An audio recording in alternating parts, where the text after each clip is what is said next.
Hello everyone, we will now call into order the City of Joliet City Council meeting for today, Tuesday, May 16th, 2023.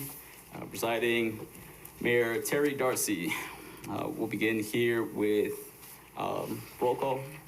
The invocation first, sorry. We'll be joined in the invocation by Pastor Kevin Comfort of Judson Memorial Baptist Church, 2800 Black Road. If you join me in prayer, please. Almighty God, we invite you into this room and ask that you grant wisdom to these leaders who have been elected to serve our city. Their responsibilities are great as they oversee so much for the benefit of our community, and especially as our new mayor and council members begin.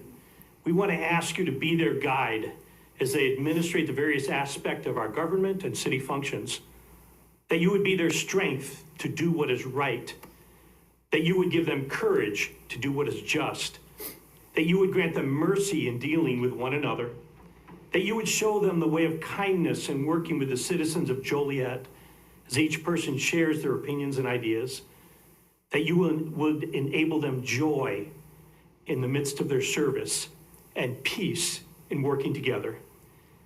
We also pray for the many who serve our community, police as they seek to serve and protect, for the fire department as they seek the public safety, for the utilities as they provide services for all of us, and for all those who serve in many invisible ways that they might find meaning in their work. And we also pray, Almighty God, that we keep in mind those who struggle with having fewer resources than others as decisions are made, that there will be none forgotten and neglected in our city. Here we stand, Lord, in service to the people of this city. Be our rock. In Jesus' name, amen. Amen. Will you join with me in the Pledge of Allegiance? I pledge allegiance to the flag of the United States of America and to the republic for which it stands, one nation, under God, indivisible, with liberty and justice for all. Thank you. Thank you.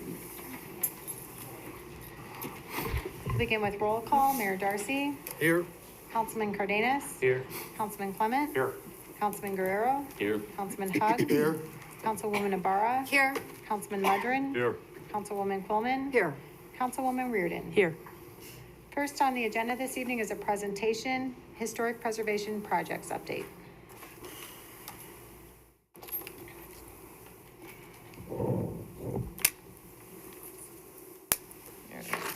Good evening. My name's Jane Bernhardt. I'm one of the city planners here at the City of Joliet, and I also serve as the staff liaison to the Historic Preservation Commission. There are several historic preservation items on the agenda tonight, one of which is a resolution to accept and place on file the 2022 annual report of the Historic Preservation Commission. And another organizing theme for tonight is that May is National Historic Preservation Month. And I thought with the newly seated council here that this would be a good opportunity to update everyone on the major initiatives that staff and the commission are working on to promote our city's heritage and meaningful places. So I want to launch this presentation with a quick overview of historic preservation as a function of local government here in the City of Joliet.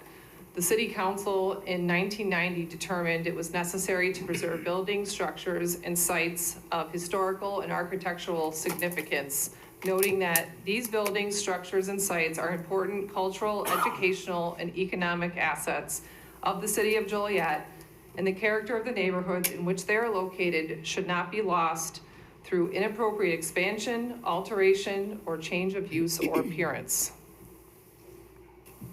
The 1990 Historic Preservation Ordinance established procedures and regulations for the designation of local landmarks and historic districts and authorized the creation of the Historic Preservation Commission. And we do have several members of the commission here tonight.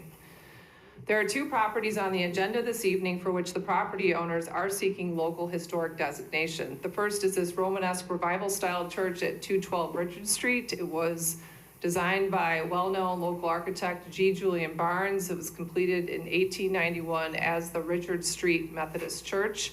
And the current congregation, Christ Temple Apostolic Faith Church, have been at this location since 1994. And they weren't here just a bit ago. Anyone here? No. Okay, so not here yet. Monitors. The second property seeking designation is the Prairie Style Bungalow at 410 Whitney Avenue. The property owners, Ken and Takesha Holliday, are here tonight, and they seek to add this house to the city's classic bungalow local thematic historic district. The 1990 Historic Preservation Ordinance also established policies and procedures to ensure that the historic integrity of designated properties are being protected. Staff and the commission, for certain cases, reviews certificates of appropriateness applications, which essentially are pre-building permits, to make sure that the work that is being proposed is appropriate.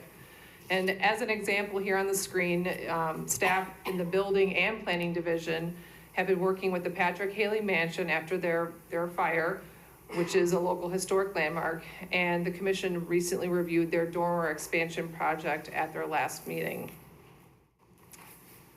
So now I want to highlight the major projects that city staff and the commission have been overseeing over the last year, many of which are now completed or almost completed.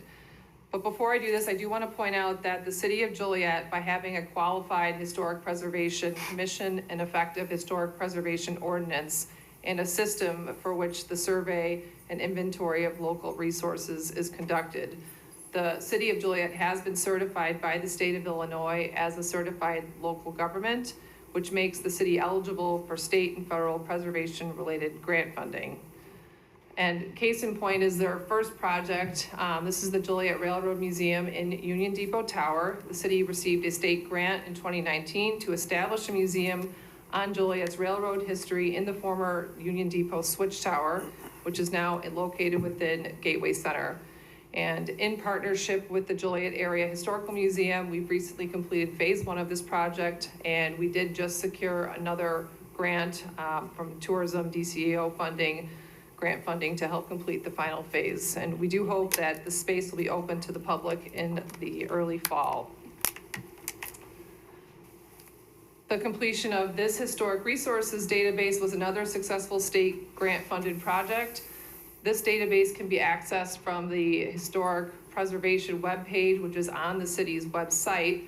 And this is an example of what you'll see there. So you'll see, you'll be able to sort through the designated historic properties and sort them by architectural style, category, their date of construction, and you can review information such as more information about the property, and then you can also download survey forms. And we do hope that this resource will be added to over the next year. We have other information that we know we want to input in other projects that are going live soon on this site.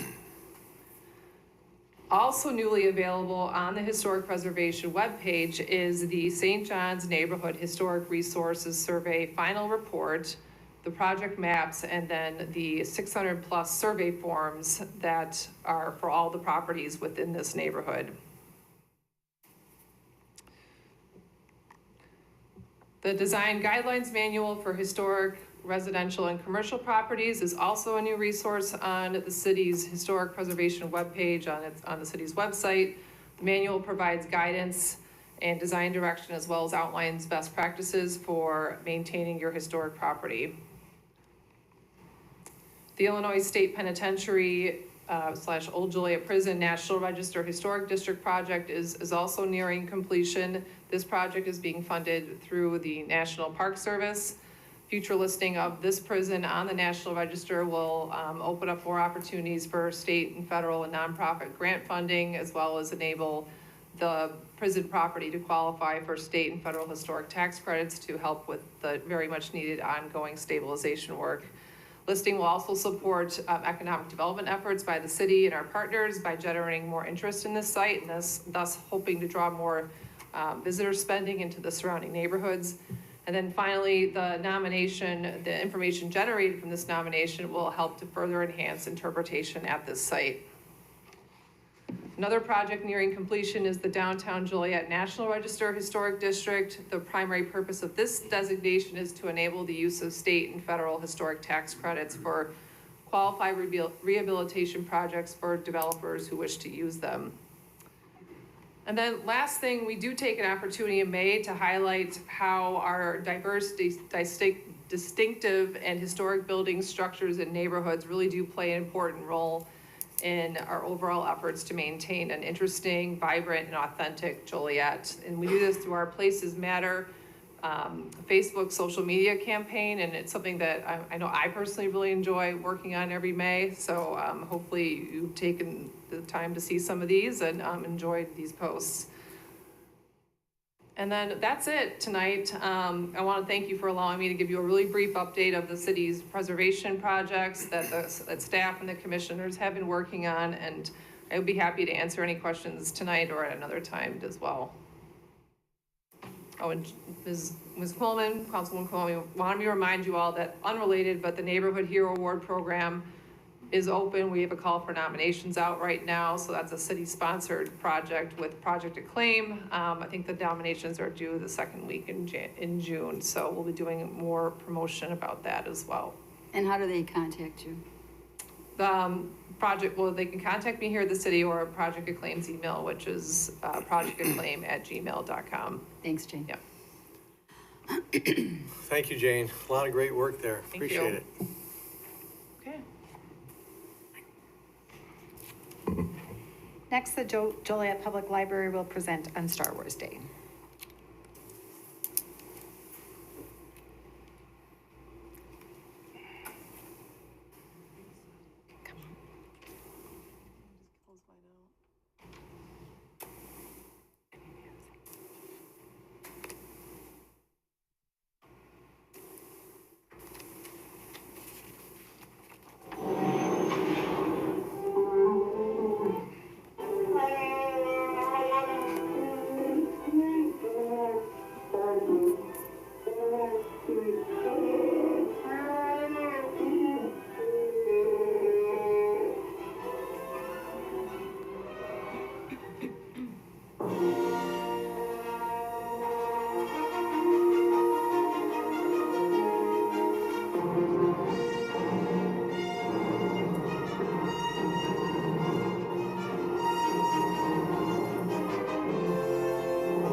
Good evening. I guess there's one.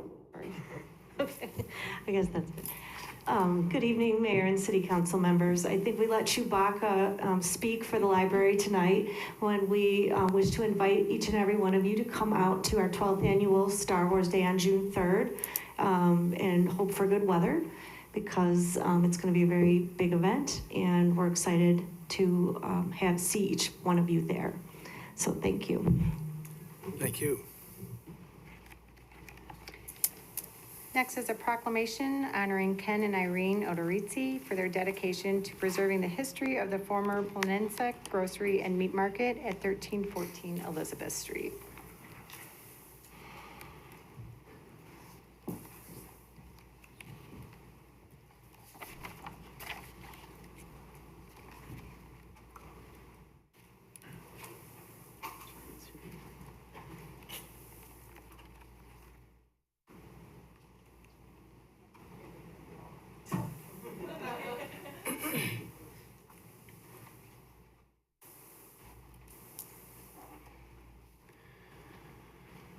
So before I read the proclamation, I just want to add that it's an honor for me to present this proclamation to you. I think that the idea of the corner store is something that's kind of ubiquitous across cultures that transcends different cultural bounds. We all have memories of that corner store when we grew up, right? And we all have fond memories of going there. So I think it's amazing that a place like this gets to be preserved, and very happy, and I hope many more people will go and attend and check it out for themselves. So, whereas in celebration of Historic Preservation Month in the city of Joliet, the Joliet Historic Preservation Commission wishes to recognize Ken and Irene Odorizzi for their dedication to preserving the history of the former Planensek Grocery and Meat Market at 1314 Elizabeth Street. Whereas the store and apartment was built by Irene's parents, Emma and Martin Planensek, in 1926. Whereas through their generosity and foresight, the Odorizis are preserving a culturally significant space which will share and interpret the Slovenian immigrant experience in Joliet, as well as the immigrant experience of owning and operating a neighborhood store. Now, therefore, I, Terry Darcy, Mayor of the City of Joliet, Illinois, on behalf of the Joliet City Council and Joliet Historic Preservation Commission, extend our most sincere appreciation to Ken and Irene Odorizzi as we present the 18th Annual Joliet Historic Preservation Award.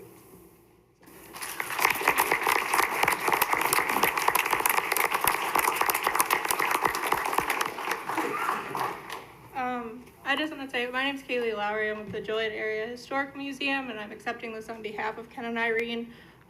They were very excited to hear about the award, and they just asked me to thank the City of Joliet and the Historic Preservation Commission for acknowledging the time and effort that they've put into this project. Thank you. Thank you. Thank you.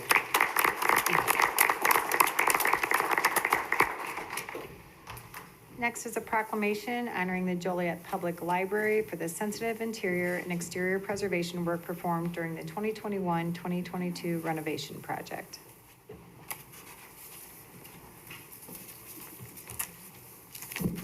Not as cool as Councilman Guerrero. I actually need glasses for this.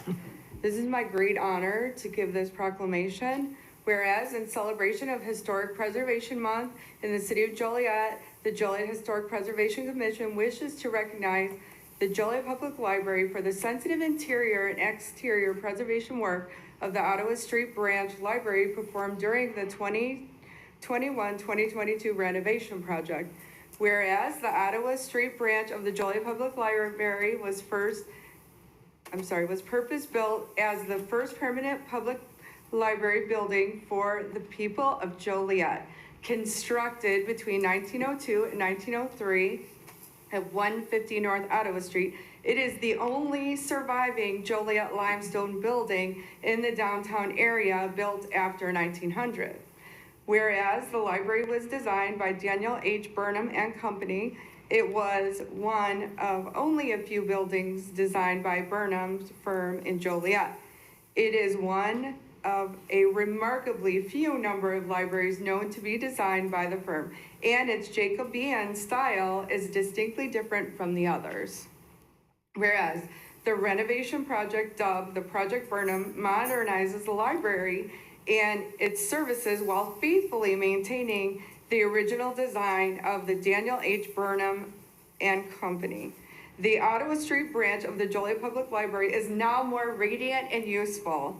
Project Burnham has exalted learning and creativity, strengthening Joliet's civic life and enhancing our downtown area. Now, therefore, I, Terry Darcy, Mayor of the City of Joliet, Illinois, on behalf of the City of Joliet Council and the Joliet Historic Preservation Commission, extend our most sincere appreciation to the Joliet Public Library as we present the 18th Annual Joliet Historic Preservation Award. Congratulations. Thank you so much.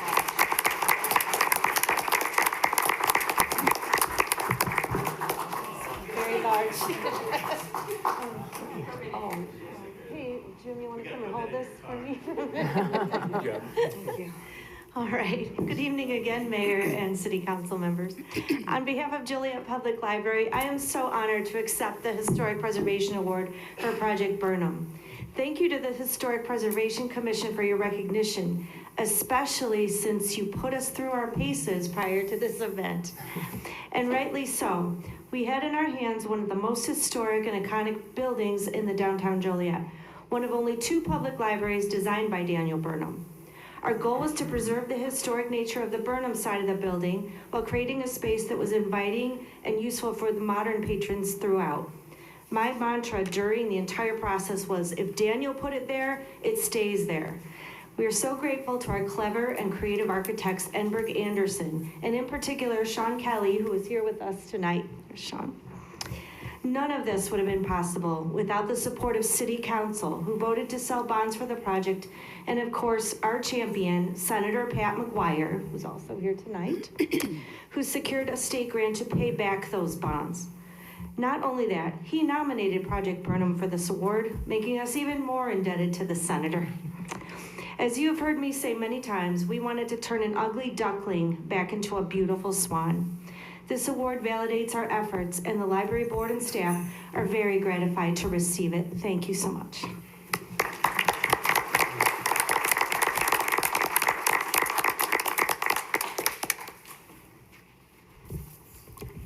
Next is the approval of the agenda. Is there a motion to approve the agenda as written? So moved. Second. Been motioned and seconded to approve. Councilman Cardenas? Aye. Councilman Clement? Aye. Councilman Guerrero? Aye. Councilman Hug? Aye. Councilwoman Ibarra? Aye. Councilman Mudrin? Aye. Councilwoman Quillman? Aye. Councilwoman Reardon? Aye. Mayor Darcy? Aye. Motion carried. Citizens to be heard on agenda items. Candace Johnson regarding Council Memo 243-23. Hello, everyone. My name is Candace Johnson. I am currently, right now at the podium, as co-president of the Bicentennial Bluffs Neighborhood Association. I am here to talk about agenda item 243-23. It's approving a variation of use to allow a 2-unit rental property at 649 North Bluff Street. Sarah and I, my other president, have gone before when we were approached regarding this issue, and we have taken the time to walk the property, walk the neighborhood surrounding it.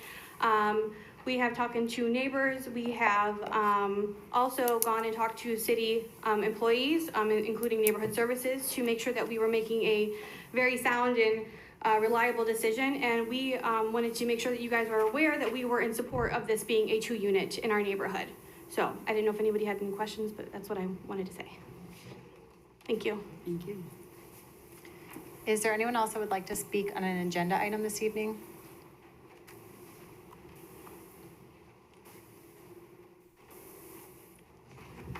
Hello, Council. My name is Shane Kelly. I'm the owner of Prison City Vintage LLC and Illinois Vintage Fest LLC.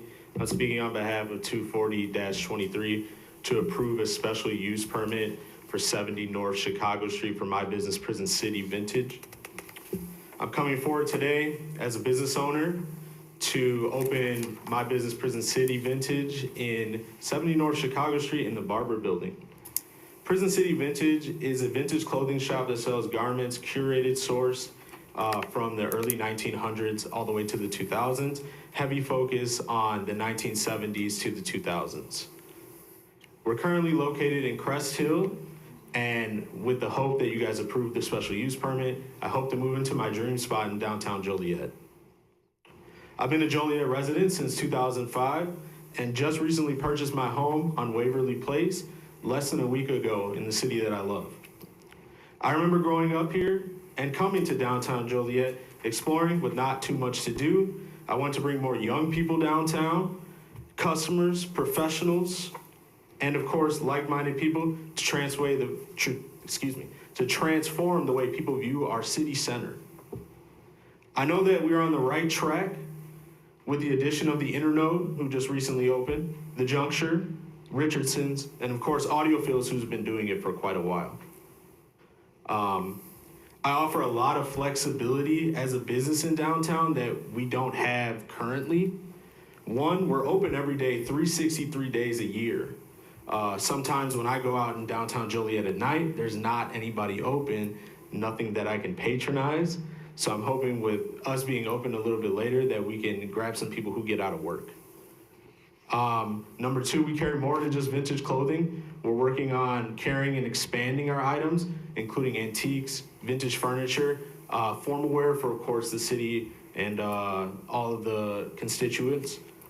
And three, event planning. My second business, Illinois Vintage Fest LLC, gathers over thousands of people to shop curated vintage items. And I hope to bring that to downtown Joliet in partnership with the City Center. I've already spoke to Priscilla Cordero about that, and hopefully we'll get it done. So thank you guys so much for taking your time and listening to me. I want to thank my family who's here with me today, and of course some of my staff as well. If you have any questions, I'm happy to answer, and I hope we can push downtown forward. Thank you. Mayor, I have a question. So how do you acquire these things? What if folks that are listening might have antiques or vintage clothing they might want to get to you? How would they contact you? So we're on a buy, sell, trade method. So we get phone calls to clean out houses of people who may have fortunately passed away. And we go into your home and purchase those items that we're looking for. If we're not able to purchase those items, we point them in the right direction to a dealer who can do that for them. So how could they contact you if they're listening? You can call us.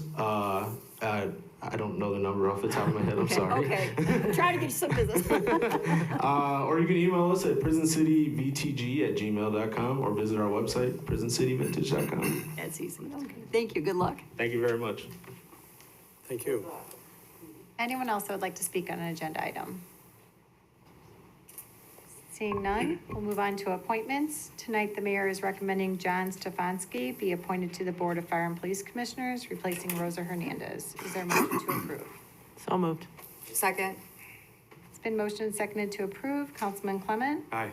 Councilman Guerrero? Aye. Councilman Hug? Aye. Councilwoman Ibarra? Aye. Councilman Mudrin? Aye. Councilwoman Quillman? Aye. Councilwoman Reardon? Aye. Councilman Cardenas? Aye. Mayor Darcy? Aye. Motion carried. Council committee reports. First is the Finance Committee report. Finance Committee met earlier today here at City Hall. On the committee, besides myself, is Councilman Quillman, Councilman Hug.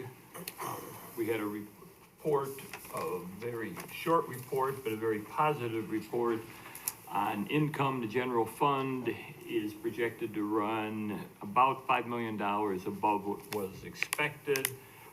There's some temporary shortfalls in revenue that just the payment from the state is behind because of some Medicare issues and ambulance billing that hasn't quite come in yet. Interest income is up on all levels. We had one item that we needed to amend the budget for, which is the quarterly newsletter that gets sent out. There was a little bit of a glitch and it didn't get a line item. And you'll find that on today's agenda for $125,000 for the year. Anything you two would like to add? No. Is it? Sure. That's my report. Public Service Committee report. The Public Service Committee met yesterday here in the City Hall at 4:30 p.m. Our new and reconstituted committee includes myself as the old-timer with Councilman Guerrero, and I welcome him to the committee, as well as Councilman Mudrin, and I welcome him to the committee. We had a routine meeting yesterday. I'll touch on the highlights. Last year, we did 3 contracts for sidewalk improvements at $750,000. We've increased that amount to $1.1 million this year in our budget last year. So we're going to be doing 4 contracts, ranging in price of roughly $250,000 to $300,000 for each contract. We've already awarded and approved and awarded the first contract, A. So we looked at contract B and C yesterday, and we found them to be in order. And we're excited for D to be coming in shortly, so we can get those sidewalks continue to be repaired. Then we had some roadway project, contracts that we looked through, and we certainly vetted them and found them to be in order, and there were no questions to be had about them. We're looking at spending about $12.7 million on the combined sewer overflow long-term control plan. Phase 4, essentially east side and west side combined sewer overflow regulators. It will be done by deconstruction. That's something we've been working on for a number of years in conjunction with the US EPA. It's not something necessarily we choose to do, but we certainly have to do, and that's okay. Let's see, what else did I want to touch on real quick? Oh, we will be, this one we pulled out for a separate vote of approval at the meeting yesterday, and that is 7 new Navistar large dump trucks. Several of those trucks, they'll be coming from the state of Illinois purchasing agreement, and several of those trucks would be on next year's budget, and it will be based on the $4 million bond that was approved by the majority of council a year and a half ago, 2 years ago, as well as the increased revenues from the tax increase on residents for the gas. So we said that we would send a recommendation to this full council to approve it, as long as legal, I don't know if you've been approached yet, says that, let me ask during my report, Can we do that if it's gonna be next year's budget? Even though we know the money's gonna be there, can we do that legally, Sabrina? As long as you amend the budget, we should be able to do that. No, next year's budget, Next year's budget, yes. I would defer that to Kevin. We can go ahead. Okay. All right, well, with direction from the finance and legal departments, then we will throw that with the rest of those that were on the agenda. All the items in the agenda were vetted and discussed, and they all were unanimously approved to be sent to this full council with committee recommendation to approve. And let me look, I thought there might be one other item. No, there was not. We had a couple of change order pay estimates. Again, we reviewed them. You certainly can see them and view them at the city website if you want to get drill down deeply into these types of things. But again, the three of us reviewed them and found them to be in order and satisfactory. And they too were given unanimous approval to be sent forward to the full council with committee recommendation to approve. And that is, okay, folks, if you live along Essington Road, there is a car wash that several years ago, the car wash wants to close down. They were gonna put a used car lot, and we did not approve it as a council. It's on the corner of Thomas Hickey and Essington Road. That is now going to be, they are selling the car wash and taking it down. For those that like it, and there's quite a few, that is going to be a Starbucks restaurant. So those people that live in the 3 or 4 subdivisions right around that area, probably are gonna, I know my wife and daughter, I don't go to Starbucks, I'm just a Black Joe guy, I just drink my Joe at home.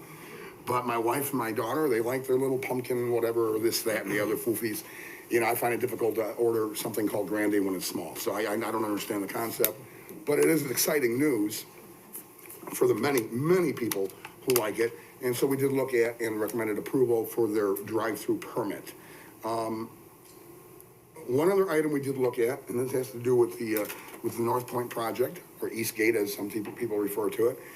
And they came up with a final design because within the closed loop, with the restricted entrances that will be restricted to cars only, they had to put together a barrier so that trucks could be stopped without causing unsafe conditions by demolishing the truck, if you will. So it is a large structure that will go to any of the restricted, and as we work through the courts on some of these frivolous lawsuits about the closed loop and bridges, we'll be adding those, and they are very heavy 300-pound metal logs, if you will, that hang on top, too low for the trucks to come in, with a turnaround right next to it. The three of us looked at it, and I think that Councilman Guerrero even pointed out, it made a lot of sense to you, that it seemed to be a good design while restricting the traffic, but at the same time not causing injury or danger to the surrounding vehicles that might be involved. Relative to previous designs that would have been a fixed rigid structure. Yes. So that's good news because those will be going up as the North Point project moves forward. And that would be my report, I think, unless Councilman, nothing to add? Mayor, that would be my report. Thank you. Moving on to consent agenda, approval of the minutes. It's recommended the minutes of the council meeting held on April 18th, 2023, and the minutes of the special city council meeting held on May 1st, 2023, stand approved as recorded. Invoices to be paid. It's recommended these invoices be approved. Council Memo 218-23, April 2023 payrolls. It's recommended the regular payroll for March 24th through April 6th, 2023, $3,803,514.95, and the regular payroll for April 7th through April 20th, 2023, $3,830,179.04 be approved. Council Memo 219-23, award of contract for the purchase of a replacement pump for the Knowlton Avenue Lift Station to Gasvoda and Associates in the amount of $37,310. Council Memo 220-23, award of contract for the purchase of a replacement final tank drive for the #1 final tank at the Aux Sable wastewater treatment plant to Evoqua Water Technologies in the amount of $50,685.58. Council Memo 221-23, award of contract for the 2023 sidewalk curb replacement project, Contract A, to Davis Concrete Construction in the amount of $290,000. Council Memo 222-23, award of contract for the Garden Street west of Kellogg Street Culvert Repair Project 2023 to Austin Tyler Construction in the amount of $130,224.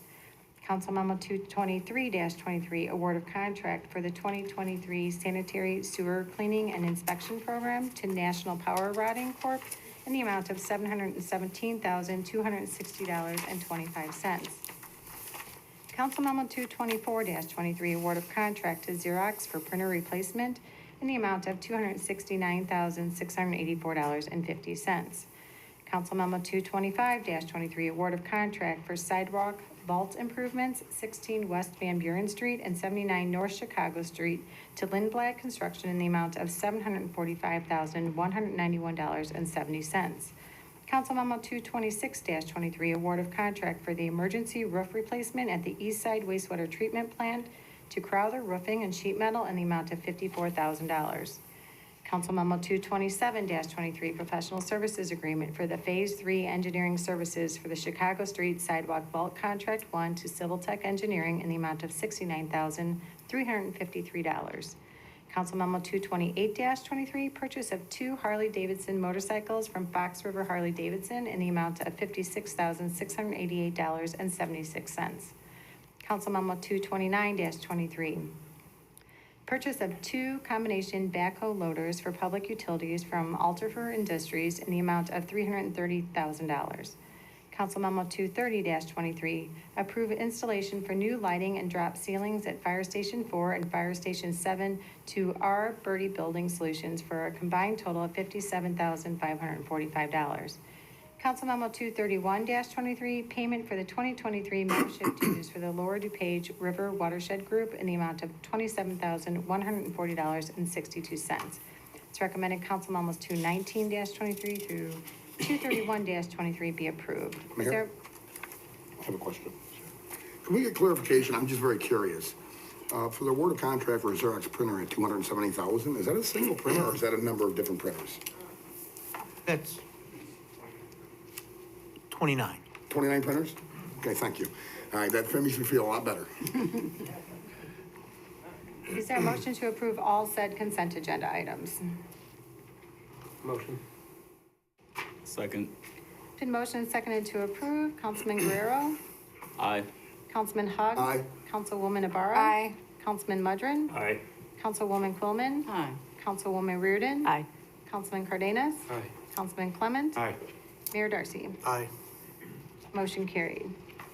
Next is Council Memo 233-23, award of contract for the Olympic Boulevard improvements to deconstruction in the amount of $10,788,484.59. It's recommended Council Memo 233-23 be approved.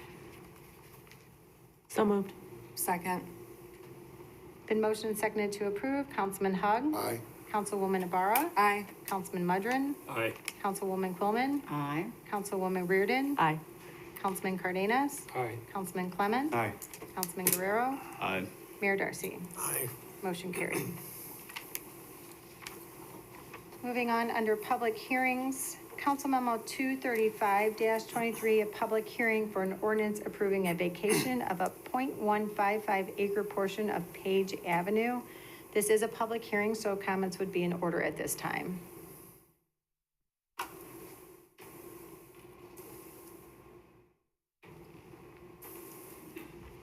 Good evening, Councilman. My name is Attorney David Swice. I represent the petitioner here. I apologize for the attire. I got called in kind of last minute. As the councilpersons may be aware, this is pursuant to a special use permit that was granted late last year. My client simply had one question as to the vacating. If it is approved, how do they remit payment, or will that be kind of taken care of on the back end? They just weren't sure how to handle the logistics of it all, if you will.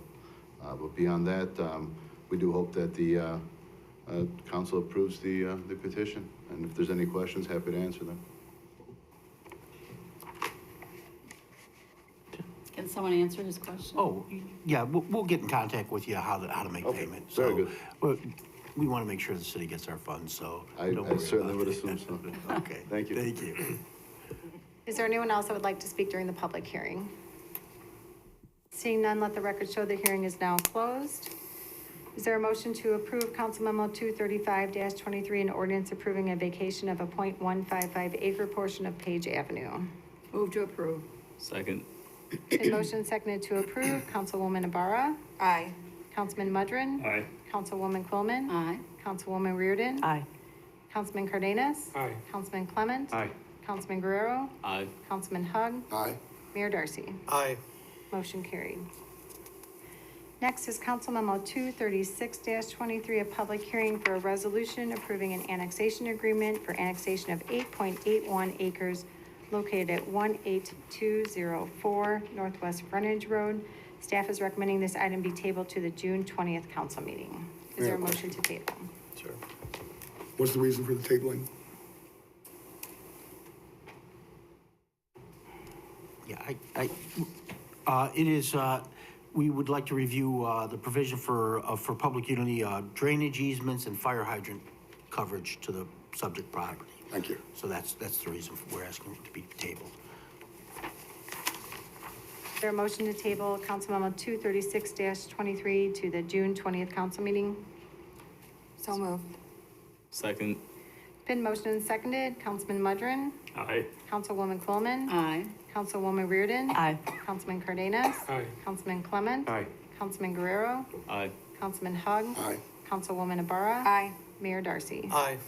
Motion carried. Council Memo 236-23 is tabled to the June 20th council meeting. Under ordinances, Council Memo 238-23, an ordinance designating 410 Whitney Avenue as a contributing property in the Classic Bungalow Local Thematic Historic District. It's recommended said ordinance be adopted. Mayor. Are the petitioners here for that 410 Whitney? Okay. Hi, how are you? I just wanted to make sure that you understood all the ramifications by doing this, that everything that you do to your home now has to be approved by the Historic Preservation Committee. Yes, okay. That's all I was concerned about. So thank you for that, and congratulations on your home, and good luck, okay? Thank you. Thank Thank you, I'm good. Is there a motion to approve Council Memo 238-23? you. My So- motion? Second. Been motioned and seconded to approve. Councilwoman Quillman? Aye. Councilwoman Reardon? Aye. Councilman Cardenas? Aye. Councilman Clement? Aye. Councilman Guerrero? Aye. Councilman Hug? Aye. Councilwoman Ibarra? Aye. Councilman Mudrin? Aye. Mayor Darcy? Aye. Motion carried. Next is Council Memo 239-23, an ordinance designating 212 Richard Street as a local historic landmark. It's recommended said ordinance be adopted. So moved. Second. Been motioned and seconded to approve. Councilwoman Reardon? Aye. Councilman Cardenas? Aye. Councilman Clement? Aye. Councilman Guerrero? Aye. Councilman Hug? Aye. Councilwoman Ibarra? Aye. Councilman Mudrin? Aye. Councilwoman Quillman? Aye. Mayor Darcy? Aye. Motion carried. Council Memo 240-23, an ordinance approving a special use permit to allow a vintage clothing business located at 70 North Chicago Street. It's recommended said ordinance be adopted. So moved. Second. It's been motioned and seconded to approve. Councilman Cardenas? Aye. Councilman Clement? Aye. Councilman Guerrero? Aye. Councilman Hug? Congratulations, young man. Aye. Councilwoman Ibarra? Aye. Councilman Mudrin? Aye. Councilwoman Quillman? Aye. Councilwoman Reardon? Aye. Mayor Darcy? Aye. Motion carried. Council Memo 241-23, ordinances associated with Deer Crossing subdivision. This includes an ordinance approving the revised preliminary plat of Deer Crossing subdivision, an ordinance approving the final plat of Deer Crossing subdivision Unit 2, and an ordinance approving the recording plat of Deer Crossing subdivision Unit 2. It's recommended said ordinances be adopted. So So moved. moved. Second. Been motioned and seconded to approve. Councilman Clement? Aye. Councilman Guerrero? Aye. Councilman Hug? Aye. Councilwoman Ibarra? Aye. Councilman Mudrin? Aye. Councilwoman Quillman? Aye. Councilwoman Reardon? Aye. Councilman Cardenas? Aye. Mayor Darcy? Aye. Motion carried. Council Memo 242-23, ordinances associated with an automobile, truck, and recreational vehicle repair business located at 490 South Ames Avenue. This includes a variation of use to allow a B3 general business use in a B1 neighborhood business zoning district. located at 490 South Hames Avenue, and a special use permit to allow an automobile, truck, and recreational vehicle repair business located at 490 South Hames Avenue. It's recommended said ordinances be adopted. Question, Mayor? Sure. Whomever, aren't they operating as a truck repair shop today? Would you like me to answer that? Yes, yes, they are. This was caught as operating without a business license and without a past special use permit. So they have been operating for a while. And so this is just catching up with them and getting them through our process. So Jim, has there been any complaints from the neighbors on this operation at all, to our knowledge? No, this was not started because of a complaint. It was our business licensing department finding out that they didn't have a license and letting us know. And so we got them to apply for the special use permit and so forth. We feel like we've added conditions that will help the situation. No more parking vehicles on the street or off-site. No more parts in the parking lot, and the operators, and I believe they're here if you have questions of them, are okay with those conditions and plan to run a clean operation going forward. So we think with all that will be successful, clean business. Thank you. Right. Mayor, question. How long have they been operating like this? I guess the petitioner would probably be better to answer that. Let's see. I think they've been occupied, the staff report says since early 2000s. Early So, 2000s, operating a business without a license, illegally. Some people don't know, unfortunately, that this type of business requires a license. I don't think they were trying to intentionally do something inappropriate. That's what I believe.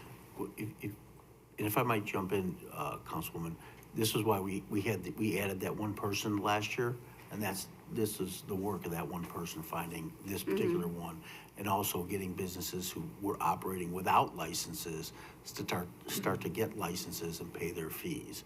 So we've made some incredible progress on that because of that.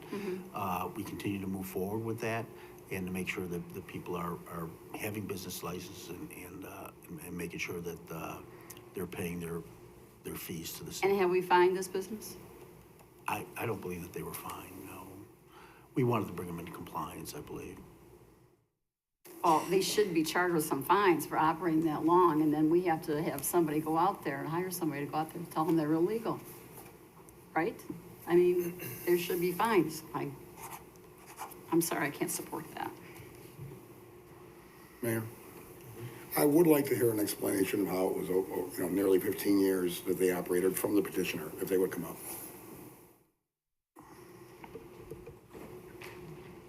Hi, good evening. So I would like to represent Illinois Truck and RV Repair. The reason why this business was operating for so long is that they strictly worked on their own equipment. There is a trucking company that they repaired the trucks for and did not take any public equipment for repairs.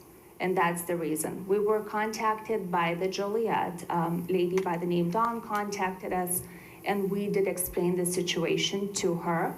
And she did explain if we ever take any outside business, we would have to have a business license, and we decided not to risk it and to do the variations and the special use permits and all of that. We did not know that in order to work on our own equipment, we need to have these done. So, Jim, is it required, even if they're doing only their own fleet work, is it required to have that special use? Because you're using this, it's a special use because they're doing that work which requires a special use. Regardless of whether they're taking out the street customers or doing it? Exactly, yes, Councilman, you are correct. Thank you. You're welcome. Thank you. Mayor, one question for the petitioner. that moving forward, do you intend to continue working solely on your own fleet, or will you, from this point forward, begin to take public vehicles also? Well, currently we are short on mechanics, and we only have 2 mechanics there. We do work right now mostly on our own equipment. We were not there at this location before. We were only there for 3 years, by the way. We were in different location, and we were in business for a while, but at this location we were not so long. It's only 3-4 years since we were at 409 Hames. We are planning to take outside business, but only having 2 mechanics, it's probably not gonna be anytime soon.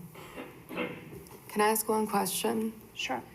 You have only been at that location for 3 years, but were you in the city of Joliet prior to that? Yes, we were. For how many years were you in the city of Joliet? For probably 6 years total. Okay, thank you. Before we were in Romeoville. Okay, thank you. Is there a motion to approve Council Memo 242-23, ordinances associated with an automobile, truck, and recreational vehicle repair business located at 490 South Hames Avenue? So moved. Second. Been motion and seconded to approve. Councilman Guerrero? Aye. Councilman Hug? Aye. Councilwoman Ibarra? Aye. Councilman Mudrin? Aye. Councilwoman Quillman? This is why we put the code enforcement people on board here to catch these businesses that are working without licenses. And I can't approve this, so I vote no. Councilwoman Reardon? Aye. Councilman Cardenas? Aye. Councilman Clement? Aye. Mayor Darcy? Aye. Motion carried, 8-1. Council Memo 243-23, an ordinance approving a variation of use to allow a 2-unit rental property in an R2 single-family residential zoning district located at 649 North Bluff Street. It's recommended said ordinance be adopted. So moved. Second. It's been motioned and seconded to approve. Councilman Hug? Aye. Councilwoman Ibarra? Aye. Councilman Mudrin? Aye. Councilwoman Quillman? Since the neighborhood's approving it, I'll vote aye. Councilwoman Reardon? Aye. Councilman Cardenas? Aye. Councilman Clement? Aye. Councilman Guerrero? Aye. Mayor Darcy? Aye. Motion carried. Council Memo 244-23, ordinances associated with the annexation of 8.81 acres located at 18204 Northwest Frontage Road and the development of the Imperial Site LLC subdivision. It's recommended this item be tabled to the June 20th council meeting. Mayor, question? Reason? This is in conjunction with the other item that was tabled earlier, again, for the same reason. Okay, thank So- you. Is there a motion to table Council Memo 244-23 to the June 20th council meeting? So moved. Second. It's been motioned and seconded. Councilwoman Ibarra? Aye. Councilman Mudrin? Aye. Councilwoman Quillman? Aye. Councilwoman Reardon? Aye. Councilman Cardenas? Aye. Councilman Clement? Aye. Councilman Guerrero? Aye. Councilman Hug? Aye. Mayor Darcy? Aye. Motion carried. Council Memo 244-23 is tabled to the June 20th council meeting. Under resolutions, Council Memo 246-23, a resolution accepting technical assistance grant award from the Regional Transit Authority for a downtown Joliet transit-oriented development plan. It's recommended said resolution be adopted. So moved. Second. Been motioned and seconded to approve. Councilman Mudrin? Aye. Councilwoman Quillman? Aye. Councilwoman Reardon? Aye. Councilman Cardenas? Aye. Councilman Clement? Aye. Councilman Guerrero? Aye. Councilman Hug? Aye. Councilwoman Ibarra? Aye. Mayor Darcy? Aye. Motion carried. Council Memo 247-23, a resolution accepting and placing on file the Joliet Historic Preservation Commission Annual Report for 2022. It's recommended said resolution be adopted. So moved. Second. Been motioned and seconded to approve. Councilwoman Quillman? Aye. Councilwoman Reardon? Aye. Councilman Cardenas? Aye. Councilman Clement? Aye. Councilman Guerrero? Aye. Councilman Hug? Aye. Councilwoman Ibarra? Aye. Councilman Mudrin? Aye. Mayor Darcy? Aye. Motion carried. Council Memo 248-23, a resolution approving and authorizing the execution of an amended memorandum of understanding with the Plainfield Fire Protection District and the Joliet Fire Department. It's recommended said resolution be adopted. So moved. Second. It's been motioned and seconded to approve. Councilwoman Reardon. Aye. Councilman Cardenas. Aye. Councilman Clement. Aye. Councilman Guerrero. Aye. Councilman Hug. Aye. Councilwoman Ibarra. Aye. Councilman Mudrin. Aye. Councilwoman Quillman. Aye. Mayor Darcy. Aye. Motion carried. Council Memo 249-23, a resolution authorizing the execution of a settlement agreement between the City of Joliet, Commonwealth Edison, and As of Our Audit Solutions. It's recommended said resolution be approved. So moved. Second. It's been motioned and seconded to approve. Councilman Cardenas. Aye. Councilman Clement. Aye. Councilman Guerrero. Aye. Councilman Hug. Aye. Councilwoman Ibarra. Aye. Councilman Mudrin. Aye. Councilwoman Quillman. Aye. Councilwoman Reardon. Aye. Mayor Darcy. Aye. Motion carried. Council Memo 250-23, a resolution authorizing staff to apply for a charging and fuel infrastructure grant. It's recommended said resolution be adopted. Mayor, I had a comment, question. Sure. In regards to that, can we get a little more clarity on how that would work? Does that mean like that we would get, like we'd be owners of these charging stations and things like that, or In this if we get the grant, if we were to get a grant? For this particular instance, it's just the ability to apply for the grant. That's all we're asking for is permission, so that we can move forward because there is some matching funds there. But it doesn't say, we don't know what that looks like yet. We don't even know if we've been awarded the money. I don't know if it'll be a public-private partnership, if we can give the money to a private partnership and get some motor equivalency of motor fuel tax back for that. I think that's what the concern is how we recoup some of our, so we don't know exactly what that looks like, because we don't even know if we're gonna get the money. But we've been exploring different options here going forward as to what these, what that's gonna look like at the end of the day, so. Yeah, I'm just trying to understand more like on these type of, like where staff is requesting to apply for grants, is the information as far as the type Right. of grants that they're applying for, because obviously I think we would want to apply for grants, but then once they are accepted or we get approved, then we can figure out. Right, exactly. And this, in all honesty, probably should not have been here because we haven't got the grant, so I don't know why we're asking for permission, because we apply for grants all the time. So this one kind of slipped through the cracks. I'm being completely honest on that. We should have just applied for it. If we got it, we could have brought it to the council and then had some Because that was discussion my about question, that. like, does that have to be- Right, is it typical exactly. to ask for But permission I to don't even apply know, for grants? yeah, exactly. You're absolutely right, Councilman. I don't even know if we're gonna get the money, to be able to say that, and I don't know how much we're gonna get either. If we do get some, so it's hard to answer questions because there's so many unknowns here, so. Mayor? Excuse me. It doesn't seem very logical, it makes sense to me that we would apply for any grant that we don't intend to use if we get it. This grant, which I went through, is not just for electric stations, it's actually for propane, natural gas. There's quite a few onerous provisions as well as different concepts to apply the grant money towards. The minimum grant, should you be one of the two levels of acceptance, the minimum grant would be $500,000, $500,000. I believe the maximum grant capped at 15 million. So if they awarded us 15 million, we would have to match 20% of that 15 million or 20% of the 500,000. Now, with that said, I will address why I wasn't here yesterday, and it was a good thing, in council comments. This is something we shouldn't even be, and actually, in something like this, Jim, I disagree. We shouldn't have just applied because this is, if it's done right, it should be a time-consuming thing. This is something that we as a council should be told, so I'm glad we are told up front, to decide if we even want to do a program like this and compete with our own businesses. First question I want to ask, this is ill-advised on 3 levels, or several levels, I will say. First thing is, if Cesar Suarez would like to explain exactly, connect the dots, how this, understand that economic development in Joliet is accomplishing over 8 or 9 years, $5 billion in new development. With the understanding what economic development is, and that is attracting businesses who then prosper and pay taxes, as well as assisting businesses, large, medium, and small, once they are here, in any way we can. That's a goal of our economic development and has been for a decade. How is this economic development? Please connect the dots for me. It's not rhetorical. Can I answer? Well- But I believe. Oh, the staff. I mean, you can comment all you want, Councilman, but I want to hear from staff.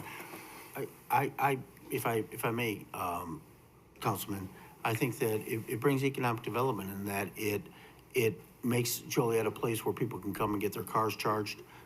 So when they come down here to do business, they know that they can get a recharge on their car. Clearly, you know, there is a ongoing effort nationally to electrify many of the vehicles here. So we have to be able to be competitive in that. Our neighboring communities are starting to put these in. So we want to be able to offer the same level of services to our citizens and to the people who visit and transient through Joliet to make sure that we're able to provide the ability to recharge their vehicles. Okay, with that said, according to the industry itself, maximum of 3% of vehicles on the highway right now are electric. The vast majority, over 70%, are in upper income communities. Joliet is a blue collar community, blue collar middle income community. Because there are so few electric cars on the road, no one's really tracking it state by state and city by city. It's all national numbers. So I would suggest being generous, that 1% of the cars we have in Joliet would be electric. Being generous, as we are not an upper income community. We're not Kenilworth, we're not, even Naperville.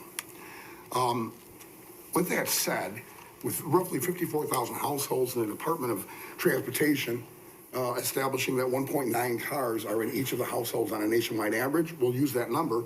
That means we have about 103,000 cars in Joliet. If 1%, which is a generous number, is electric, that would be, versus 103,000 cars, that would be 1,026 cars. If this turns out to be a $2 million or $3 million, as you can see, we're talking 1,000, 2,000, 3,000 in subsidies per car. I am certainly supportive of people to make a choice to buy electric as it becomes more stable and can, in fact, be afforded. So it's interesting, Jim, that you brought up. I don't know which neighboring communities you're referring to. The neighboring communities I'm aware of are encouraging electric charging from private sector in the market. The city of Aurora, which is our sister city, rejected this out of hand. Rejected it, this entire concept out of hand. So with that said, I don't see how this enhances economic development at all. Yes, certainly there are people who have the electric car. They have to make a map because it only goes somewhere between 180 and 260 miles before it needs a charge and gets below 8%. So maybe they'll say, well, stop in Joliet and buy a burger. If you with a charge time of 2 hours, if you went back to back on your charger, you would do 12 cars a day. That's not economic development. 12 hamburgers doesn't cut it. And like I said, I'm going to keep going back to the fact that we're not here to compete. Walmart has a privately owned charging station, which is rarely used. Kohl's, in my district, has a couple of charging stations, private sector, which is rarely used. We're going to take it's between 15,000 and 30,000 per charging station. The average lifespan of a charging station is 1 to 10 years, depending on what level of quality you put in. We're going to go ahead and use taxpayer funds as capital to compete with the businesses that we're supposed to be helping through our economic development. Makes no sense. Now, here's the flaws in the grant. I'm against it just because I don't believe that we should be Cuba and have the government competing with private business. What are we going to do next? Open gas stations? Open clothing? Maybe we can do that to Kohl's. Once we put their electric charging out, because there's very little market demand, out of business, maybe we can open a city-owned clothing store and put them out of business there too and make some money.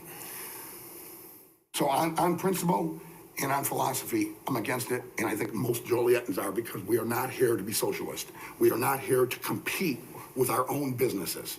I don't think we're becoming. Sir, I have the floor, thank you. How does that work when I have the floor when I'm finished. Point of order. Right. So the flaws in the grant program that we need to concentrate on is, first of all, has our economic development department put out a detailed plan of community outreach and what the budget would be, because that's required. You need extensive and inclusive community outreach to qualify for this. Do we have a plan for that? And what's the projected budget on that? Those are hidden costs that shouldn't be hidden. Also, this particular grant requires that the project you do, whether it's electric or it could be gas, which would make more sense, I suppose, even though it's a private sector invasion, gas or propane, that you must have a positive impact on at least 40% of your identified low-income residents. If middle-income people can't afford an electric car, how many low-income people are driving electric cars? And my question would be is, how would this help them? Also, the employment means that you have to give preference to targeted groups, and we're all used to hearing what the same targeted groups are, but one targeted group is convicted felons, convicted criminals. We have a policy, at least on, for our police and fire, as well as case by case, that we don't hire those that have a felony conviction. Some exceptions are made apparently within the non-EMS portion of city government if it's like they're 18 and now they're 40 years old and they've had a clean home, and depending on what it is, how violent that's. This requires that that be one of your targeted groups. I don't think we've looked through this completely. Again, you're using tax dollars versus the $30,000 or $15,000 per unit that a Kohl's, that a gas station, that a Walmart has to actually use as capital investment. Tax dollars are not capital investment. That's an unfair advantage, and that's why we don't mess. First of all, government can't manage businesses. Government can't. They can manage them into the ground, but they shouldn't be involved for more than one reason. You got to remember, too, we're already in predictions that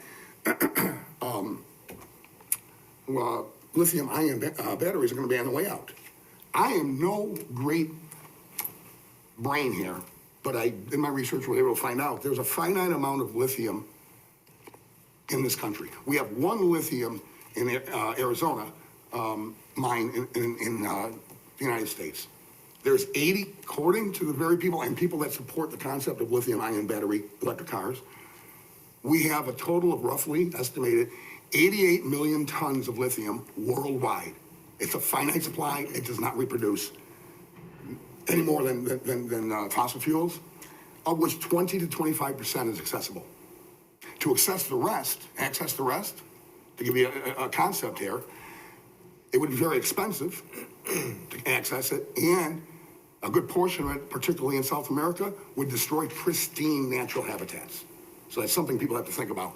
So we are going to switch sooner rather than later. The estimates seem to be 2030 to 2035, if they can stabilize it, to switch from lithium-ion batteries because of that finite supply and the danger it poses on several levels. My whole point, which I will get to, is something now that they've been studying since '99, which is solid-state battery packs and systems. The only problem they can't go to beta on that and give more details about it is they can't stop it from starting on fire and blowing up. The cathodes short out. The difference between lithium-ion batteries and solid-state batteries of lithium-ion, like the standard acid, lead-acid battery, uses a conductive liquid between the cathodes. This uses a solid, which, if they can stop it, the Holy Grail is stopping it from starting on fire and blowing up. They're not close to that yet. However, what research is available, even though they're still concentrating on the Holy Grail of stopping the explosions, is that the very chargers for lithium-ion you want to put in, if they can accomplish the Holy Grail in 5 years, will not be adequate or allowed to charge the solid state. We're already in transition to go to solid state if they can get it right. Now, when they'll get it right, I'm not a scientist. All of these are flaws. I've seen no supporting documents here. I see no surveys saying why, how many cars in Joliet are electric. And again, I'll go back to the original point, and my list is longer, but I'm going to wind this down. We are not here to compete with our businesses. We're here to accommodate them. We are not here to compete with businesses that want to move here. We're here to draw them here. This makes no sense whatsoever. No, there is no free money involved. 20% is locally collected Joliet taxes from the residents. 80% is federally and state collected taxes. It's all tax dollars. Private sector is private sector. Public sector is public sector. I strongly suggest, and almost everybody I've talked to, and I tried to find an electric car owner. I do know one in my district who agrees with me. She agreed. Well, no, we have charging stations. We have one in our garage. I don't know why you guys will get into private business and compete with. She didn't use the names, Kohl's and Walmart. Makes no sense. This is an emotional grant based on virtue signaling and the thoughts of a green agenda, and that's fine, but it's emotional, it's not based on data. Data is sorely lacking.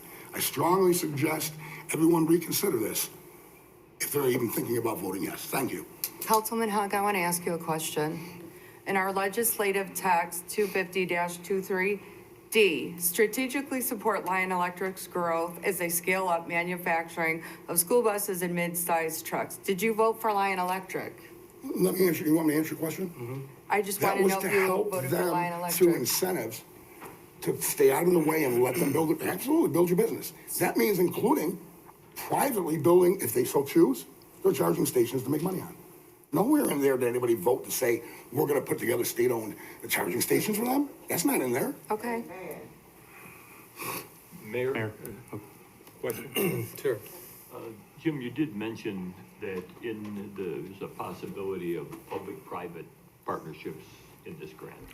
That's correct. We haven't been awarded anything. We could certainly do a public-private partnership. We have explored that. Again, we're trying to make up some of the revenue that we would get from motor fuel tax. If we can, and what that looks like, we can talk about everything from, having a sticker like we do on the gambling machines, where we just charge for that to be able to operate that machinery. What does that look like? I mean, this is kind of new ground here in many respects. As we move forward here, we don't know what 100% how we're going to recapture those lost revenues that we get from the motor fuel tax. And it's important for us to be able to support our first responders and our fleet of trucks and the replacement programs to make sure that we get that and kind of level a playing field. We believe that by putting these chargers closer to some of the other neighborhoods that it requires off of Briggs Street, those kinds of places which are off I-80, that we'll be able to bring some of those people and have those resources available to people in those economically depressed areas, so that they can, that it shows that, number one, that we care. Number two, it's right off the expressway. We drive traffic there. I believe that's a kind of a government function to be able to try to bring growth and development to those kinds of neighborhoods. I think that's kind of the intent on why some of these are designated to go to those low-income areas. So that being said, we know for a fact that electric car growth has continued on. Many of the motor companies have said that they are going to eliminate their combustion engines by 2030. Again, I don't want to try to play catch up at that point. Moving forward, I think that the city needs to be positioned to be able to take advantage of the way it's going forward. So I would ask for you to support this. Mr. Caparelli, I have a question. Yes, ma'am. We're just voting to approve the allowing to apply. That's correct. We could still not even get this, and all the relegation could be a complete moot point. That's correct. Okay. And we can bring forward a plan here, and at some point, and if you don't like that plan, and we can discuss it in council, we certainly can either reshape it or vote it down at that time. But this is just the permission to go forward and seek out this grant. Thank you. You're welcome. Yeah, I spoke briefly on this issue. Councilman Hug brought up some of the points that I brought up. Not all, you went pretty in depth. I know this is just to apply, but on face value, the way I look at it is this is 1% of the vehicles on the road. I'm looking to take care of all the residents of Joliet, where we could spend this money, this 20%, on more roads, more sidewalks, like I said yesterday, a host of other things, instead of, and I know we're just applying, but we're wasting, and I shouldn't say wasting, we're using man hours to possibly look into this grant that we may never even use, which, I'd like to see economic development, knocking on doors, to get businesses to come here to Joliet and corporations to generate revenue and jobs and things like that. I think this is a private sector issue. If people are, buy an electric car, which I'm not against electric cars or vehicles or anything like that, but if someone buys one, they could charge it in their garage. If somebody's tootling down the road on 80, if a hotel wants to put in a charging station, that's their prerogative. I don't think it's government's job to do that. If they think that's a good business model for them, I believe that's what they should be doing. But I would rather see other time that staff is working on to work on other things.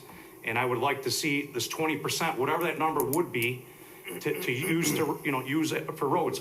I found out that, $500,000 could pave a mile of roads in Joliet. I mean, that's all we hear all the time about roads. And government is here for clean water, police services, the basics. I think sometimes we get a little off track here. So basically those are my comments. And again, I'm not against electric vehicles. I just don't think at this time, 1%, taking care of 1% instead of the whole city as a whole. That's my comments. Mayor, I'd like to comment.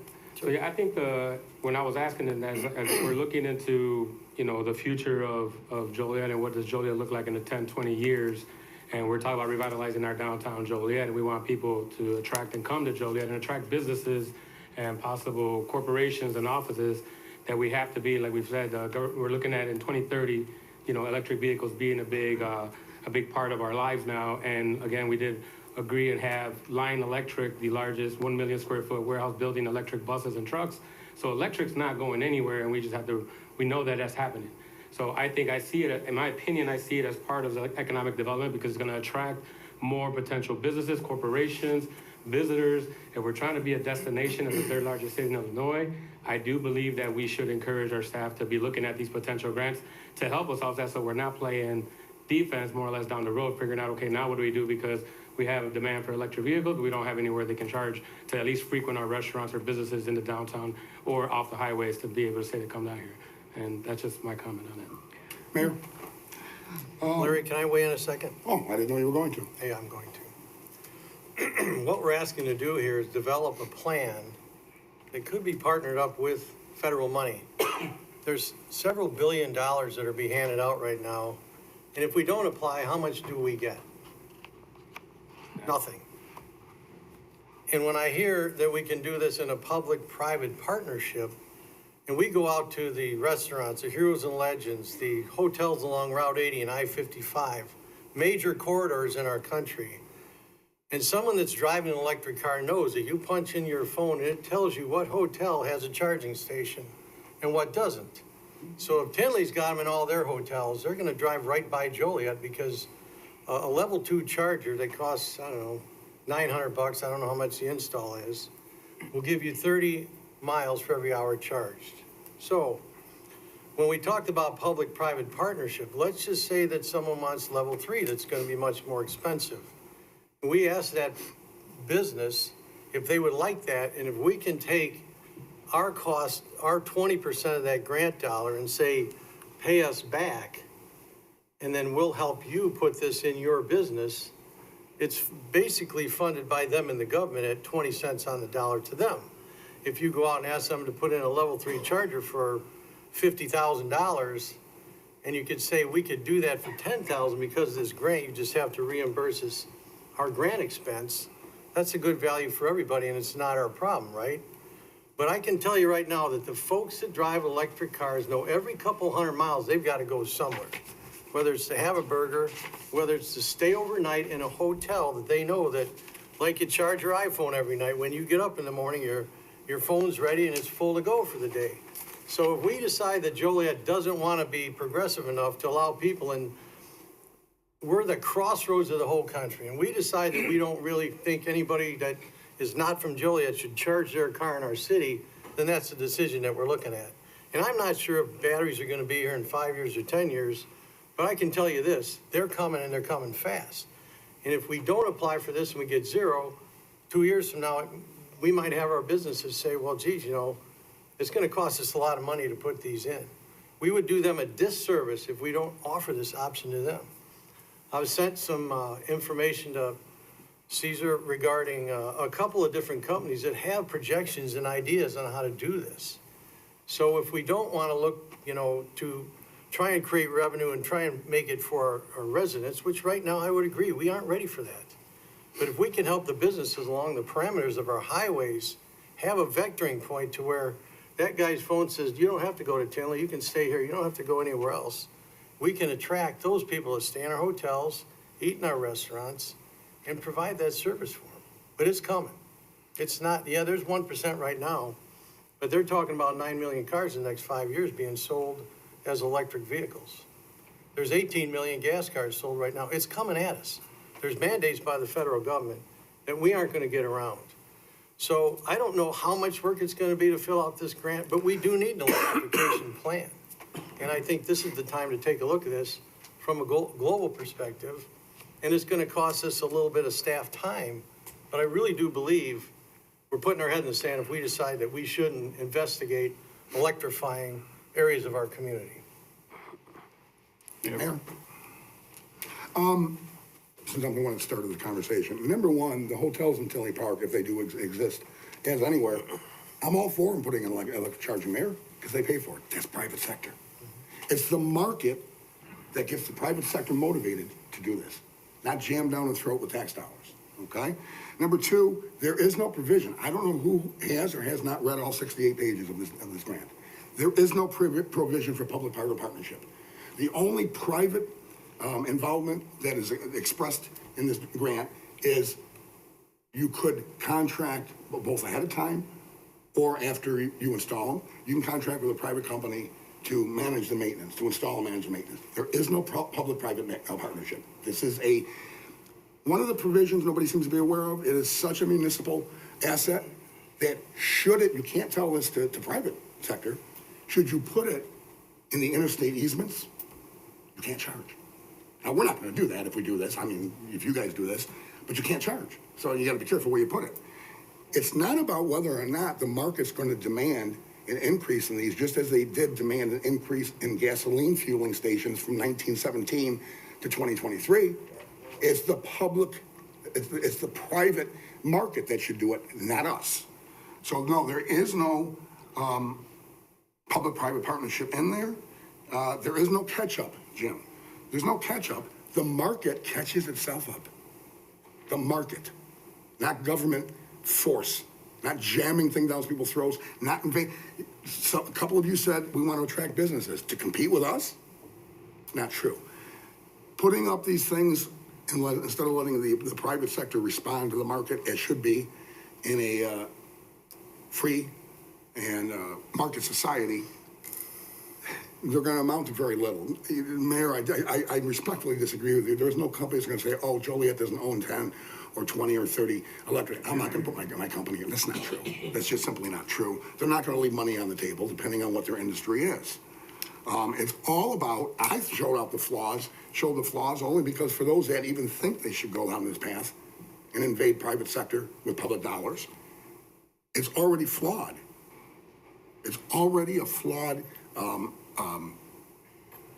grant system. Again, that's why I say there's some emotion and maybe not so much data here.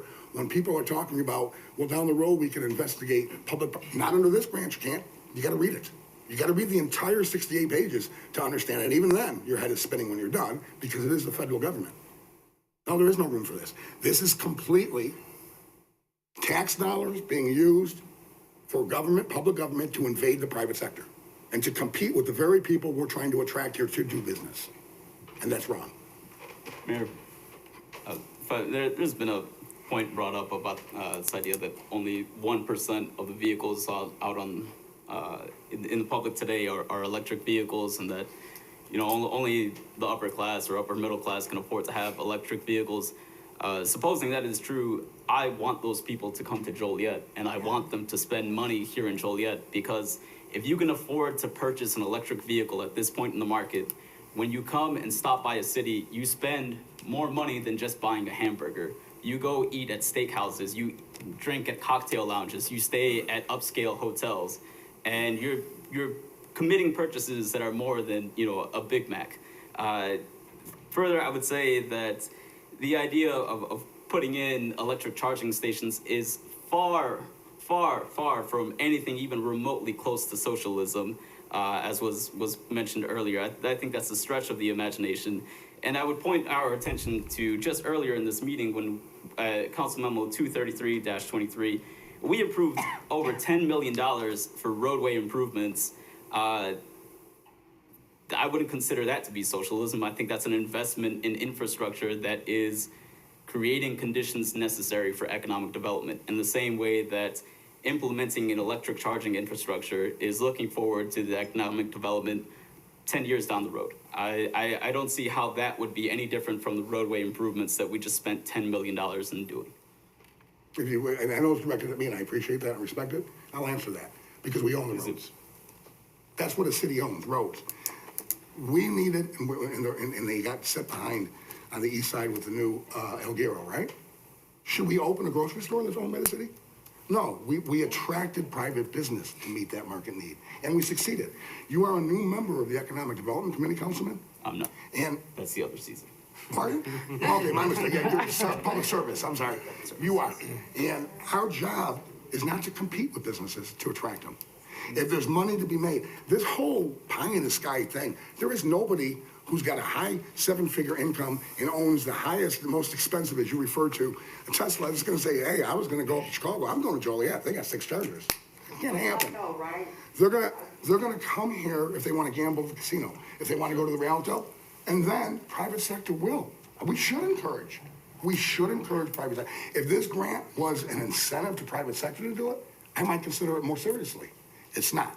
So we are not here to own private businesses. Roads and private businesses are 2 different things. Fire department, police, we own the roads. Guess what? Wooded Creek, McKenna Woods, these are 2 gated communities in Joliet. We don't repair the roads, we don't own them. They own them, the private roads. So if we were to go in there and try to bully ourselves into telling them what to do with the roads and taking over the roads, that would be invasive. Larry. I'll make a motion to approve. Yeah, I'd like to just move it along. I think we've heard everything. I would make a motion to table until we have more information. I made a motion to approve first. Yeah, the table always trumps. Sorry, Councilwoman, table does. Motion to table. I'll second it. Point of order. Point of order here. The motion wasn't asked to be called yet because the discussion wasn't finished. Okay. There was a motion and a second to table, and once that is done, that there is no Correct, discussion. but I'm talking about, Okay, little education here. thank you. We're still all new. So is there a specific date to table the item to? Until they can come back with some actual data and information. All we have here is an emotional statement from our economic development director that we want you to do this. Yeah. I need data. Show us how many cars we have in Joliet. Show us that the number is more or less than 3% as the National Transportation Safety Board identifies it. 30 days, enough? No, we can apply. We have a, can we, I didn't know if there was a I'm sorry, deadline for the They grant, want so to that's table why I it was to a just date asking for certain to vote on. clarification. How many days would it take you to get the information you're asking for? I'm sorry, the application's due May 30th, Is it or June 30th. June 13th? June 30th. You table it to the next council meeting. Which is when? I'm sorry? June June 6th would be the 6th. next council meeting. It's been motion and seconded to table. one more Councilmember- question. How long is this grant available if we don't do it now? Mayor, excuse me, once there's a motion for a table, it's no longer up for discussion. Okay. Been motion and seconded to table Council Memo 250-23, which is a resolution authorizing staff to apply for a charging and fuel infrastructure grant to the June 6th council meeting. Councilman Clement? Aye. Councilman Guerrero? No. Councilman Hug? Aye. Councilwoman Ibarra? No. Councilman Mudrin? No. Councilwoman Coleman?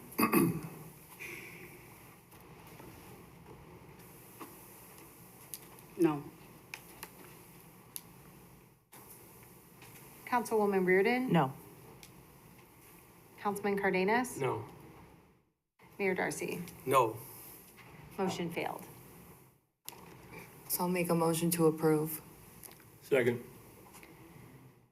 It's been motion and seconded to approve Council Memo 250-23, a resolution authorizing staff to apply for a charging and fuel infrastructure grant. Councilman Guerrero? Aye. Councilman Hug? No. Councilwoman Ibarra? Aye. Councilman Mudrin? Aye. Councilwoman Coleman? I would just ask staff before I vote here to please do some research and get a plan together about who's gonna cover the maintenance, what these are gonna cost as far as I know the 20% with the grant and everything, but, if something goes down, who's gonna be responsible for that? And how much is the cost of each individual charging station? and who's gonna keep track of everything. So with that, I would ask for that plan when it comes back. After it, we may not even get the grant, but in the meantime, I would like to see all that, how it's gonna affect the city citizens of Joliet, so therefore I will vote aye for the grant. Councilwoman Reardon? Aye. Councilman Cardenas? Aye. Councilman Clement? No. Mayor Darcy? Aye. Motion carried 7-2. Moving on to Council Memo 251-23, a resolution to approve a memorandum of understanding with the Heritage Corridor Convention and Visitors Bureau for grant funds under the Illinois DCEO Route 66 program. It's recommended said resolution be adopted. Motion. Second. Been motioned and seconded to approve. Councilman Hug? Aye. Councilwoman Ibarra? Aye. Councilman Mudrin? Aye. Councilwoman Quillman? Aye. Councilwoman Reardon? Aye. Councilman Cardenas? Aye. Councilman Clement? Aye. Councilman Guerrero? Aye. Mayor Darcy? Aye. Motion carried. Council Memo 252-23, a resolution appointing and designating representative to the Mayors and Managers Working Group for Regional Water Commission formation. It's recommended said resolution be approved. So moved. Second. It's been motioned and seconded to approve. Councilwoman Ibarra? Aye. Councilman Mudrin? Aye. Councilwoman Quillman? Aye. Councilwoman Reardon? Aye. Councilman Cardenas? Aye. Councilman Clement? Aye. Councilman Guerrero? Aye. Councilman Hug? Aye. Mayor Darcy? Aye. Motion carried. Next is the city manager's report. I have nothing to report this time, thank you. New business not for final action or recommendation. Here. Jim, I don't know if this is new business. The downtown parking study, thank you for sending that to me. I didn't have a chance to read it. The Okay. reason I brought this up is, I don't think people downtown with these parking meters, I don't know that they know when to feed the meters. You don't have to feed them after 5, or do you have to feed them on the weekends? I mean, I think people, they don't know what to do. I'd like to see us, again, I didn't read the study. I'd like to see us do away with the downtown street meters. That's what I'd like to see, but I'm gonna read this information you gave me, and I appreciate you sending it to me. So, I guess those are my comments on that. I'll echo what Councilman Clement said. I think last I saw, our parking operation was operating at a loss for the last few consecutive years. So I wanted to bring it up during the legislative committee meeting, but I think it's time that we kind of go back to free parking. I would suggest that COVID had an impact on the amount of people that were available downtown to park at various times. And we kept many of the employees were still on the payroll, so that caused that economic downturn for us. Just for situational awareness, but certainly if you don't have a copy of the study, I'll make sure it gets all to the council members so you guys can take a look through all that stuff and be able to make a better informed decision as to how we can move forward with this and make it profitable for the city and make it fair enough for the downtown businesses. While the city continues, the enterprise parking fund continues running a deficit, it does bring in, I don't have the numbers, we just talked about it today, I think about 900,000. So I don't really have an opinion on that, but whoever would like to suggest or vote that we go to free parking needs to explain how they're gonna replace that lost revenue, which is already insufficient for the needs parking. So that's something we always have to think about, how are we gonna pay for it? With that said, I've been polite the 2 times it's happened. Going forward, I'll be firmer. I know we have new people on the council and some novice approaches here. Councilwoman, it is wholly inappropriate. Councilwoman Quillman, when you tried to do it to me at the first meeting, and again today, corrected you. That's not how it works. You don't shut somebody down in the middle of their time on the floor by yelling out like a high schooler, I make a motion. That's not how it works. That's disrespectful and it's wrong. You can't do it. I am so sorry you feel that way. That's how it works. That's not my opinion. So you cannot do that, and it won't go so smoothly next time. Maybe you can pay for a training class for me so I can learn to be as efficient as you. You ran for election, you learn. How are you supposed to do it under Robert's Rules of Order and under our ordinances? That's on you to learn. I'm not here to teach you. Okay, thank you. Thank you for that input. Okay. Okay, Mayor, excuse me. I had talked to the city manager about new folks coming on the council and that they should go to a training class to learn Robert's Rules of Order and how to conduct a meeting and how to go forward, but I don't know what happened to that. No, we are scheduling a class with the IML at this time for all the council members who wish to attend. Because when I was newly elected, we all had to go to this class. It was So mandatory. well, I mean, it's, if we like, I'd like to make mandatory classes for council folks. No, but I mean, but, folks, if this is their first stint, you know, and God love them for, you know, putting themselves out here and wanting to get elected. But you have to know how a meeting is conducted and Right. to do the right thing so everybody is in orderly fashion and we can get things accomplished. We are scheduling classes with IML so that people can get a better feel for how all this Sooner the better. Can I weigh in on that? Yes, sir. We are going to have an IML class to train all the new members of the council, the mayor, and we'd like all the council members to come, and we'd like it to be an open meeting so that we understand what our roles and goals are as mayor and council members, how we relate to the staff, and what our real jobs are to lead the city. And maybe sometimes I go to classes to remember what I forgot. So we want to make it open meeting, and we would like the public to come so they too can understand what our roles are in the leadership positions of the city. And we're working on that right now to find a time where we can get, I think Brad Cole in here was the guy that's going to do the training. So I apologize we didn't do it sooner. That's correct. But it's in the works. We're going to do it. I don't disagree. I know Robert's rules, and maybe I've been out of it for a few years, but we'll get everybody trained up on that. Sounds like a plan. Any other new business? No. I have an old thing. I talked to Chris Regis earlier today. Anyway, I've been getting some complaints again, and people want to know what's happening to the house on Jackson Street. That's the house that was moved by the gas station for preservation. And apparently the committee that was taking it over to fix it up has disbanded.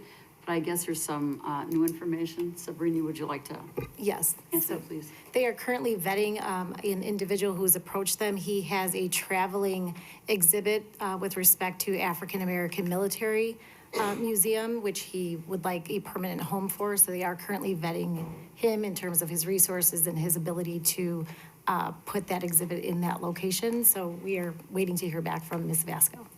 Well, that'd be great, because it was my understanding, Candace, correct me if I'm incorrect, wasn't that a part of, at the time, back in the day of the Underground Railroad, when it was located over there? No, it was not. That's not correct? No. Okay, that's what I was told, so, okay. But as long as we have somebody looking at it, then it's good to know that, because the building is just deteriorating, and it's just sad that it was saved, and now it's just sitting there and no one's taking care of it, so. How long before we know anything? It's been a few weeks since we've spoken to her. We can reach out again and see where she's at with that. Get an update for the next council meeting? Perfect, yeah. Okay, thank you. Next is public comments. Robin Anderson. Hello, I had a really big speech prepared and I heard everything that was going on here in Joliet. And I'm a convicted little in 2 minutes, and then I would like to speak with District Council Hug after this meeting, if it's a possibility. I got a lot of, I got something for you. And my daughter walked at the 419 block with her shoes, her shirt, her socks, and her panties, and her pants. The ambulance, Jasmine Morrow called 911. By the time the ambulance got there, my daughter was in his bed, butt naked, legs wide open, and nothing but a bra. And she had her wig on. Told by Deputy Chief Matlock, all black women take showers with wigs on. No woman in America take a shower with wigs on. Then, her shoes, her shirt, her socks, her clothes, her pants, and her panties all gone. They were gone. They told me that that might seem suspicious to you, ma'am, but that's not suspicious to them. Yes, it is. You're not going to tell me you. And then when you come, you knock on the door, you got to go get a key and let yourself in when someone calls. And I called 911. They said they responded in 4 minutes. They were gone in 4 minutes. My daughter's clothes was gone in 4 minutes. That's not suspicious. So they say, but it is. So in the long run, the city of Joliet was supposed to keep those senior citizens and everybody that lives at 419 Bluff safe. There have been over 25 to 30 fentanyl poisonings in 419 block. When I walked in here, all of a sudden, don't nobody know what district that was. But I seen an Easter picnic saying that they were the district person council. Now they don't know. So, you know what, everybody confused. Where my daughter died, the Joliet Police Department was a dysfunctional family. They changed chief of police 3 times by the time it was. I get no justice for my daughter, but I just want y'all to know I was here yesterday. I ain't going nowhere. And after hearing all this, and I just want to say, I'm gonna chime in on, and my granddaughter, my daughter's daughter is published. She's 13, on sale on Amazon, Sun and the Moon. And my daughter was a good mother. She was a good mother. She just caught up, and she had mental problems. And she came through the court system. No one helped her. But I'm going to help it. I'm going to help it. And I just want justice for my daughter. She was a registered voter. She was a taxpayer, and I was born and raised here. I was a taxpayer. And every time I come here fighting, I'm paying y'all taxes. So, but my daughter was good. So just because whatever addiction and fentanyl poisoning, it is a poison. Just check with Washington, D.C. Just check that. But from here on out, I just want to know, y'all need to get together. I'm born and raised here. Y'all dysfunctional. And I know that down there at the Joliet Police Department, anytime you change 3 chiefs in 6 months, that's dysfunction. You're worse than a dysfunctional family. So I know why I ain't getting justice, but I ain't going away. I'm not going away. I'll be here forever. I'm gonna be protesting for justice for my daughter, and y'all need to clean up whatever district it is over there at 419 block. We got our senior citizens there in this town over there, and y'all need to start reporting all the fentanyl overdoses over there. It don't make no sense. Y'all got your taxpayers, your constituents, you're paying taxes, but all this going on, but you don't report it. You don't do anything. The black man being found blown in the river. Listen, black people don't jump, and we don't commit suicide. It's a bad conspiracy, and I told you before 2 years ago, is somebody doing that, and y'all need to get a better police department. Figure out who you want to keep as chief of police. Do something. I need to do something. This was not my speech, but after listening to y'all, and then when I come in here, everybody confused about what district is what. They don't know what district they represented, but I know what district they represented when they got voted in April. Now all of a sudden you confused. Y'all need to get it together. And I'm gonna help y'all out with that problem. Talk to me. I'm not leaving because I got a big solution for y'all problem with the grant and how you gonna do it, and it don't cost the taxpayers nothing, and it's gonna make the city money. Y'all have a good day. Mr. Mayor, can I request that the chief talk to the family? No, I don't want that. Okay. I don't want that. Don't you request anything from me. Okay. I'm good. I've talked to them. I'm fine. Okay. All I want to do is help y'all out with helping. I was born and raised here. I just want to help the taxpayers of Joliet and district councilman. I know we're not supposed to call nobody out though. You 100. Darcy, I like you as a mayor. You're an observer, and what you said was good. I got both y'all situations all tied up in one. Just talk to me after this meeting. And when you talk to me and I give you my solution, you're going to know I'm right. But I don't want to talk to no more chiefs of police. I don't want to talk to them because I've read and I did the statistics. Joliet Police Department is the 3rd worst department in the nation of solving crime. I'm sorry, ma'am. We need to keep the meeting moving forward, ma'am. I'm sorry. Keep going. Minnie Heath.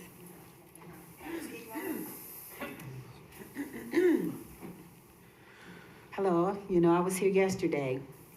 My son was a tax-paying citizen and a resident of Joliet, Illinois. I'm very impressed how you guys were talking about the charging stations or whatever. However, I can't understand why no one has the passion, these low-income people across this bridge over here that's going over the river and the fentanyl death, no one speaks so much passion. I'll get 4 minutes and I'm gonna do my best real quick, okay? Nobody wants the chief of police. I was told city council helped, okay? I'm glad people watch on YouTube so they can see what's going on. It was an argument going on with you guys, so I can see why there's so much confusion here, okay? I was told, stopped off the elevator yesterday. What district is this? What district was your son found in? Whatever. And as she stated, you know, there's confusion what district you're running. You're on Facebook and you're saying you one district, and then when we talk to you, we're another. And I hope before I leave here, someone could tell me who's represented. Again, my son was a tax-paying citizen. I went to the coroner's office today because, again, I'm from Arizona, and I'm gonna keep coming back until somebody can give me some answers. I went to the coroner's office today. Who identified my son? They said, you did. No, I live in Arizona. They said, I told them what type of tattoos my son had. So I say, look, I need closure. I can hear my son sometimes say, hey, Mom, I need closure. Show me something. They made me come back that time. Anyway, today, I took my sister with me. I'm nervous, and you don't want to see this. They showed me an intact, perfect. It looked better than my son's tattoo ever looked. You explained this to me. How is this possible? There's so much different. You guys cannot get it together. You're arguing. You're talking about charging station. There's people like this, low-income people over here. Who's representing these people? We're interested in the revenue. This is my son. I am not going away. Again, I need to know, is it you or is it you who's representing? Because I got it on here who said they were. So we're confused. So what am I supposed to be? Again, I'm very impressed how you talk about the revenue, you know, but let's talk about some cameras over here. Let's talk about what happened to my son. Let's talk about these overdoses. Mayor Odie Kirk, he said he's not, the city, like I said, I'm glad it's a new mayor, but this city, he will not let Evergreen take it to bankruptcy, okay? So everything was swept under the rug. I need answers. I know who, okay, again, who is the, who's representing Evergreen Terrace and, District 4. Who is, oh, so it's District 4. Yeah. See, because on here, it's District 5. So you guys are confused. And now we'll share that with Facebook. Thank you. Dorothy Bailey. She left. Robert Webb.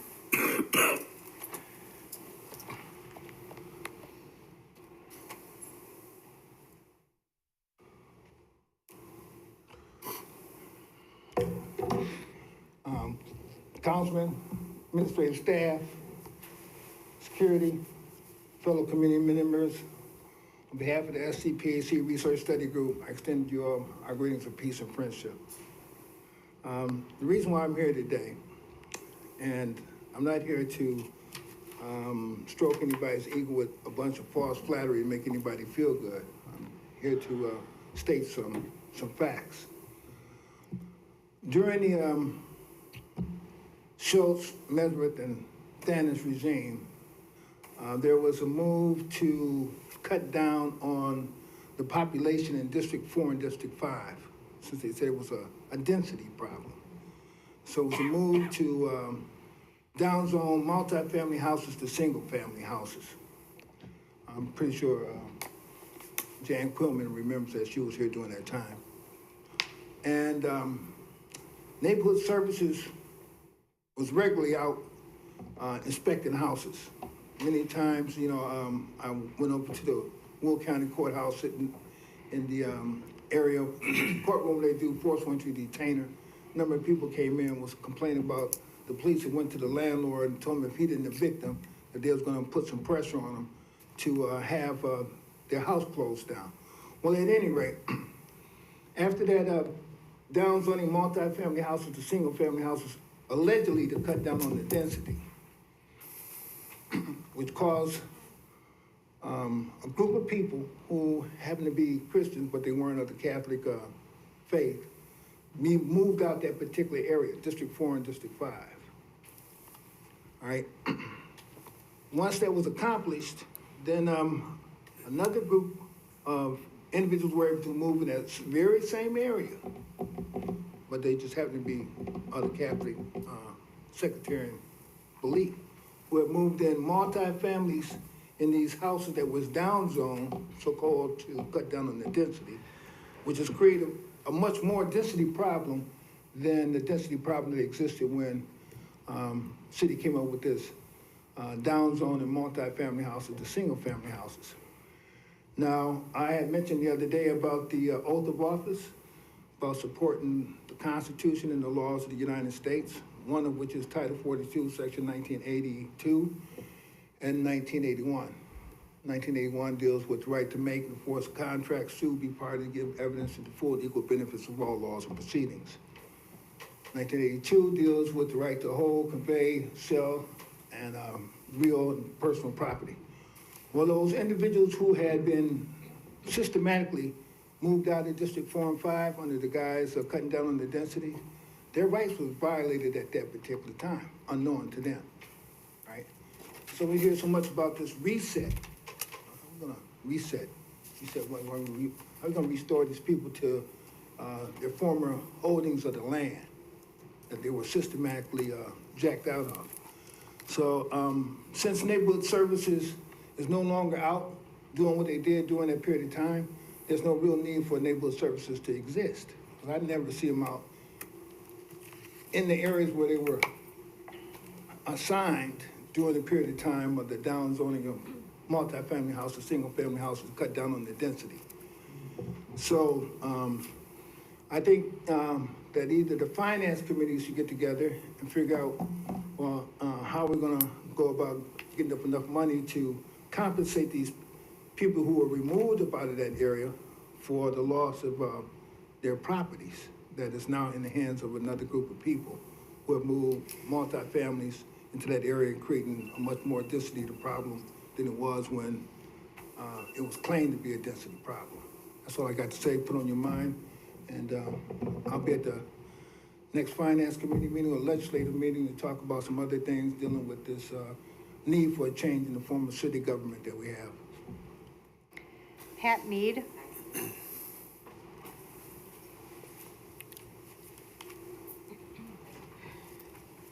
Mayor, Council, good evening. Thank you for giving us an opportunity. As you know, I'm Pat Mead. I am the immediate past president of the Illinois Nurses Association in the state of Illinois. I am on the board of our St. Joe's Nurses Association as well. I'm the treasurer, and we are negotiating our contract now as we speak. And I have with me. Hi, my name's Andy Miller, and I'm on the executive board with Pat at St. Joe's. Okay, she's sorry. All right. So what we're here today is we are here on behalf of the caring hands of the nurses of St. Joseph Nurses Association and of Ascension St. Joseph Medical Center. I don't know if you realize it, but it's been 30 years this year that Illinois Nurses Association has been at St. Joe's Hospital. We have had our ups and downs. We're currently on the downside.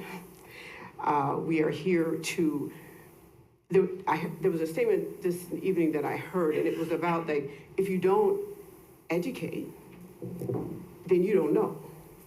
So what we're doing is that on June the 11th at noon to 3 p.m. at Harrah's Casino, the Ballroom, we are going to have an opportunity for you, the legislators, the other members of the community, to come and speak with the nurses one-on-one.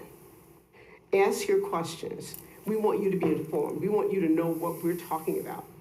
I think that we are deserving of that in the fact that we have been those caring hands for this city of Joliet and the surrounding vicinity for the last 30 years through all kinds of disparity and unjust treatment and non-payment. But those caring hands have remained at St. Joe's every day. And that is the least that we can ask you to do, is to come and have a conversation with the nurses. Get that firsthand opinion. We're gonna have some negotiation updates to tell you, what we're there for, what we're asking for. We're not asking for anything more than to continue to be a viable source of care to the members of Joliet, Illinois, and the membership of Joliet, Illinois. But the forgotten population in all of this is the population of Joliet. We wouldn't exist, we wouldn't be there, be no reason for us if it wasn't to care for the people of all the districts that we've discussed, all the counties all of the, Will County, the state. We've got the prisons, are underserved, who are my passion, the homeless, the mental deficient, everybody needs care. We do care for those who don't have insurance as well. And we are there with those caring hands to supply care to those who are in need and in their most desperate hours. Who do they see us? We have been there through COVID, and you know how we have all suffered through that, and we continue to suffer through that. And they're just trying to restructure our lives as a community. We can't do that with us. We are the only health source in this community. And we beseech you to please be there. Give us an hour or more or less of your time to hear what we bring to the city of Joliet and the surrounding areas, and our worth. People have forgotten our worth. That we used to be the heroes, and now we're forgotten. We can't even ask for, we have to sue, federally sue, in order to get just pay for the work that we continue to do, regardless if we don't get paid correctly, or when we don't get paid when we're supposed to. This is what we need to share. You need to have your eyes wide open. And when we call you, when we ask you to just speak up or just to show up, you'll know why you're there. We want you to be educated to the problems that exist. And that's what we're asking you. And I so love it. These proclamations, I'd like to take this opportunity, and I just go and beg for one, but I'm going to do it right now, is to ask that the city would give a proclamation to the St. Joseph nurses for their 30 years of service to this community and the peoples of Joliet. Do you have anything? Hey, Pat, what time are you going to do that on June the 11th? It is, and I'll if I may approach, I have June the 11th from noon to 3 p.m. We thank you for your service. Thank you. And we know how tough it's gotten for you. It really is. So, and like I said, we're in negotiations now, and just to make it clear, there's not one nurse leader on the other side of the table. And that gives me pause, because we have no representation on that side. There's no one from Joliet on the other side of the table. Exactly. This is your hospital. We are your nurses. We're just asking you to be informed and then to support us, take our calls and listen, and where we need assistance, just whatever we can do. And I know I've heard a million times that we can't, we're restricted, we can't get union activities, we can't do this, that, and the third, but we continue to provide those loving hands of care to this community, regardless of anything and all things that we endure on a daily basis. So, Mr. Mayor, Council, I thank you for this time and the opportunity, and I look forward to seeing all of you pass the word on June 11th. Thank you so much. thank you. Thank you. Is there anyone else that would like to speak under public comments?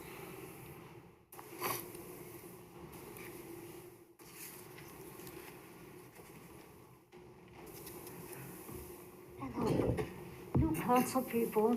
My name is Kathy Garthis. I live on Vetter Road, which is at the south end of that ever-famous now Hobo Toll Bridge, which is at this point being useless because the trucks are just simply not wanting to use it. Very little traffic is using it, but to reiterate with these ladies with the St. Joe's Hospital, yeah, I don't understand how we don't pay these people for what they do. I mean, without them, we don't live. Everybody gets sick, has health problems, and without the hospital nurses and doctors and not getting paid, that's just like shooting everybody in America.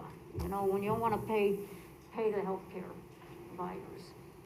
These people deserve to get paid, they deserve every bit of everything, because what they do. But the thing with COVID, what they've had to put up with and still have to put up with, the COVID cases are still coming in to where, unlike what the government wants to think that the COVID's over with, COVID is not over with, it's still going on, it's gonna keep mutating into new forms, and until the numbers get down to zero, COVID's still going on. And so I think everybody should be wearing masks still. But another thing, ironically, we're talking about historical preservation of historical buildings.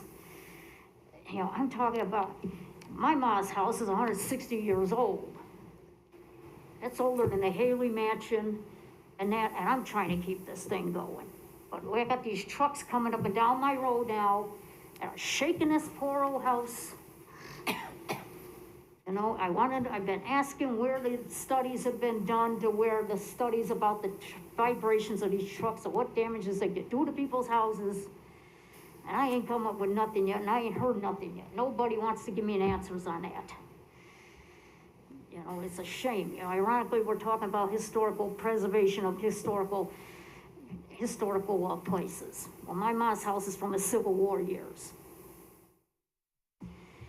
And next thing, about, you know, I'm trying to fight these trucks coming down my roads. I have another close call with another semi, getting my mail. And yesterday, I had a close call with a car brushing by me too. This danger's not going away. You know, these trucks are just reckless driving. You know, this truck used to be a no-truck road. It should have stayed a no-truck road. I mean, my road is not the only road to where these trucks can take to get to that Hoboken Bridge, unlike everybody thinks. And the trucks from Elwood shouldn't even be using it. They should be going out to 55 right there on Arsenal Road. They should not even be using this Hoboken Bridge, which, of course, trucks ain't using it anyway. The trucks now are more trucks coming down my road just to turn on Schweitzer to still get out to Laraway to get out to 53. And the noise from these trucks, now that I got my windows open in the summertime here, I mean, I got noise coming in when my window's shut, and these noise coming in when my window's open. You know, I got my friends asking me if I'm up yet. I said, no, I'm not up yet. I'm still trying to sleep. Every time I start getting back to sleep, truck comes rumbling by and shakes the house and wakes me up. I'm on prescription sleeping pills. I got my nighttime nerve pain medicine too. Both of them combinations cannot even get me to get to sleep with these trucks. I asked that this road go back to be a no-truck road. Because the trucks are not using that bridge, so it's a waste of time. But then it's, you know, all this abuse it's doing to me. And I'm not the only one complaining about trying to get our mail. My other neighbors I talk to, they're having the same difficulties when they try to get their mail. So I'm not the only one. Just because I'm the only one here complaining doesn't mean I'm the only one complaining about it. So something needs to get done, and I wish that you all can get this heads together and get it done, you know, because I don't care what Centerpoint wants. Centerpoint got their bridge. What about us people who were out here long before Centerpoint ever came to Illinois? I've been here, and I want to stay here. I'm not gonna move. I don't want to move, you know, I shouldn't have to move. But I've been trying to get answers, and nobody wants to answer the questions. They all just think, oh, well, it's done, nothing we could do. You know, if something's dangerous, are you going to let people, you know, if there's a dangerous product on the market, are you going to keep letting that product go on beyond the market if it's going to kill somebody? I'm sorry, but that's the 4-minute time. So. Anyone else that would like to speak this evening under public comment? Seeing none, next is mayor and council comments. Yes, one thing I wanted to bring up, because I've seen this circulating across social media in a number of different community groups, and it's really unfortunate because it preys on people's goodwill and good intentions, but there is quite an elaborate scam that's going on where pages will post to a community group with a post that says that there's a missing child or a missing pet or a missing elder, and people will share this post publicly, and once it gets enough traction, the original posters will then edit the post to houses for rent or some job listing or something for sale. And that link will then take you to a phishing website. So this has become so prevalent, and I've seen quite a few people that I know personally have shared these pages, but it's become so prevalent across the country that the Better Business Bureau has actually taken notice of it and wants to just kind of share this information that these posts are fraudulent. They are entirely 100% scams. So I want to be very clear about that, abundantly clear, that I'm saying that these posts are fraudulent. The last time that I tried to warn people about, false posts on social media, the story somehow became that I was personally tracking down a bobcat on the east side of Joliet. I don't know how that got twisted that way, but I want to make it, again, abundantly clear. There's a series of posts. They all follow the same format. It's always, this child was found in hashtag Joliet or hashtag New Lenox. The original person who posted it will not be a profile, but there will be a page, the same way that a business or a company has a page, rather than a personal profile with friends, as any one of us might have. And they will turn off comments so that nobody can advise other people that, hey, this is a scam.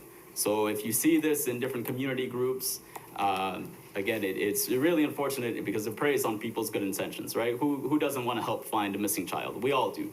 But I would just say, be very observant, be very careful, because I've seen quite a few people already have shared these unknowingly, and then a few hours later they look and they're sharing houses for rent with a link that steals your information. So I just want everybody to be aware of that. You can use your best judgment.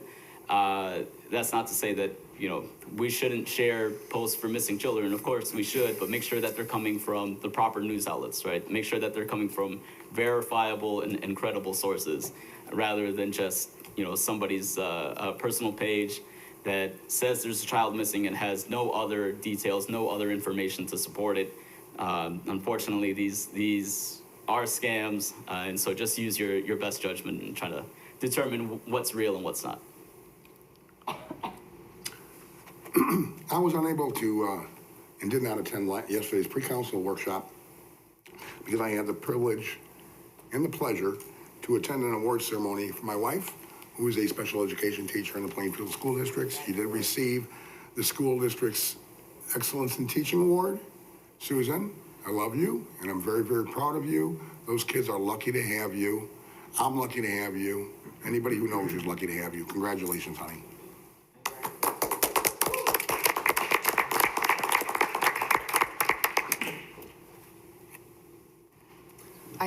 I attended a ribbon cutting at the Salvation Army, and the city of Joliet had the generous support to serve children and families of this neighborhood, which is on Richard Street. So I'm presenting this to the mayor. I was a representative for the city of Joliet, and the best thing about this was after the ribbon cutting, they had all the children there playing instruments and playing some music for us. It's a beautiful park. If anyone has a chance to see it, it's on the east side off of Richard Street, right behind the Salvation Army. And I've already talked to the fine folks at the Joliet Police Department who are gonna make sure this park stays nice. So thank you very much for that. The neighborhood officer over there has been watching it to make sure it stays nice, and I'm very proud that this happened. So this is for the mayor. Thank you. Yes, on behalf of the Salvation Army. Nothing. I do have a few words. We are not a dysfunctional council. We are a new council. We have 3 brand new people here. We have experienced people here. We're getting to know each other here. And it's a learning process. And it's not to embarrass anybody by correcting, it's by trying to teach. And that's why I had asked for a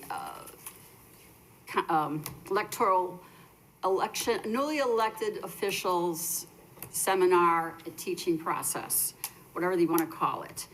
And right now, everybody is trying to get used to each other. We're going to disagree. We're not always going to agree. But just because we don't agree doesn't mean we hate each other. It's a process. It's politics. And right now, we're trying to work through everything, work through the process, and help each other. So if I embarrass anybody tonight, I apologize. I didn't mean to do that. I'm just trying to keep us on track. So I apologize for that. But again, we are just doing the best that we can. We're new. We're representing the people that elected us. And as we work through this, it'll come together. It'll come together because I've been through this before with other councils.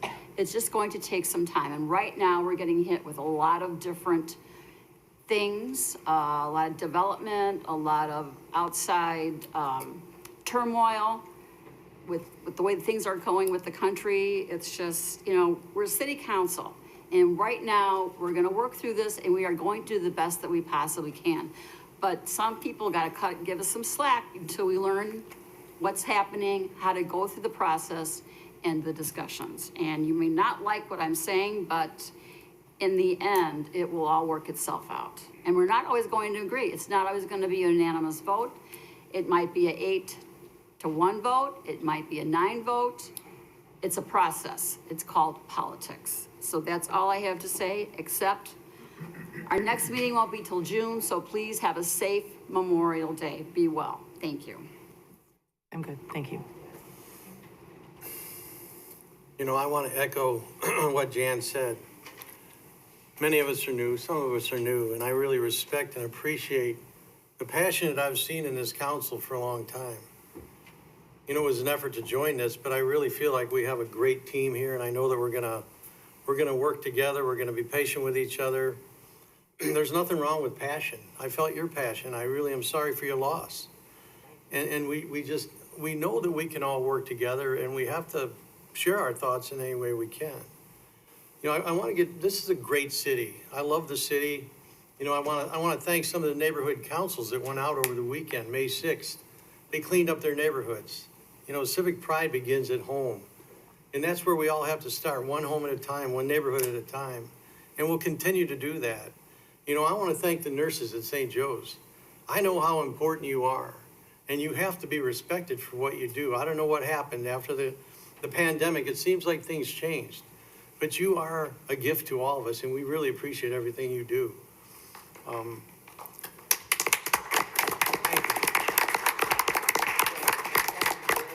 you. So with that, one more thing I'd like to say is that for over 75 years, the fireworks have been at the Joliet Memorial Stadium. There was a hiccup one year, a few years back, where they moved them because they're doing something to the baseball fields. And they've now agreed to allow us to bring those back to the Memorial Stadium for this year. So I think it'll be the 76th year they're there, but one small bit of news from me. And other than that, thank you all for your patience. I did receive a request for closed session. Is there a motion to go into closed session to discuss personnel, collective bargaining, land acquisition, or conveyance pending or threatened litigation, after which the meeting will be adjourned? So moved. Second. Been motion seconded to approve. Councilman Mudrin? Aye. Councilwoman Coleman? Aye. Councilwoman Reardon? Aye. Councilman Cardenas? Aye. Councilman Clement? Aye. Councilman Guerrero? Aye. Councilman Hug? Aye. Councilwoman Ibarra? Aye. Mayor Darcy? Aye. Motion carried.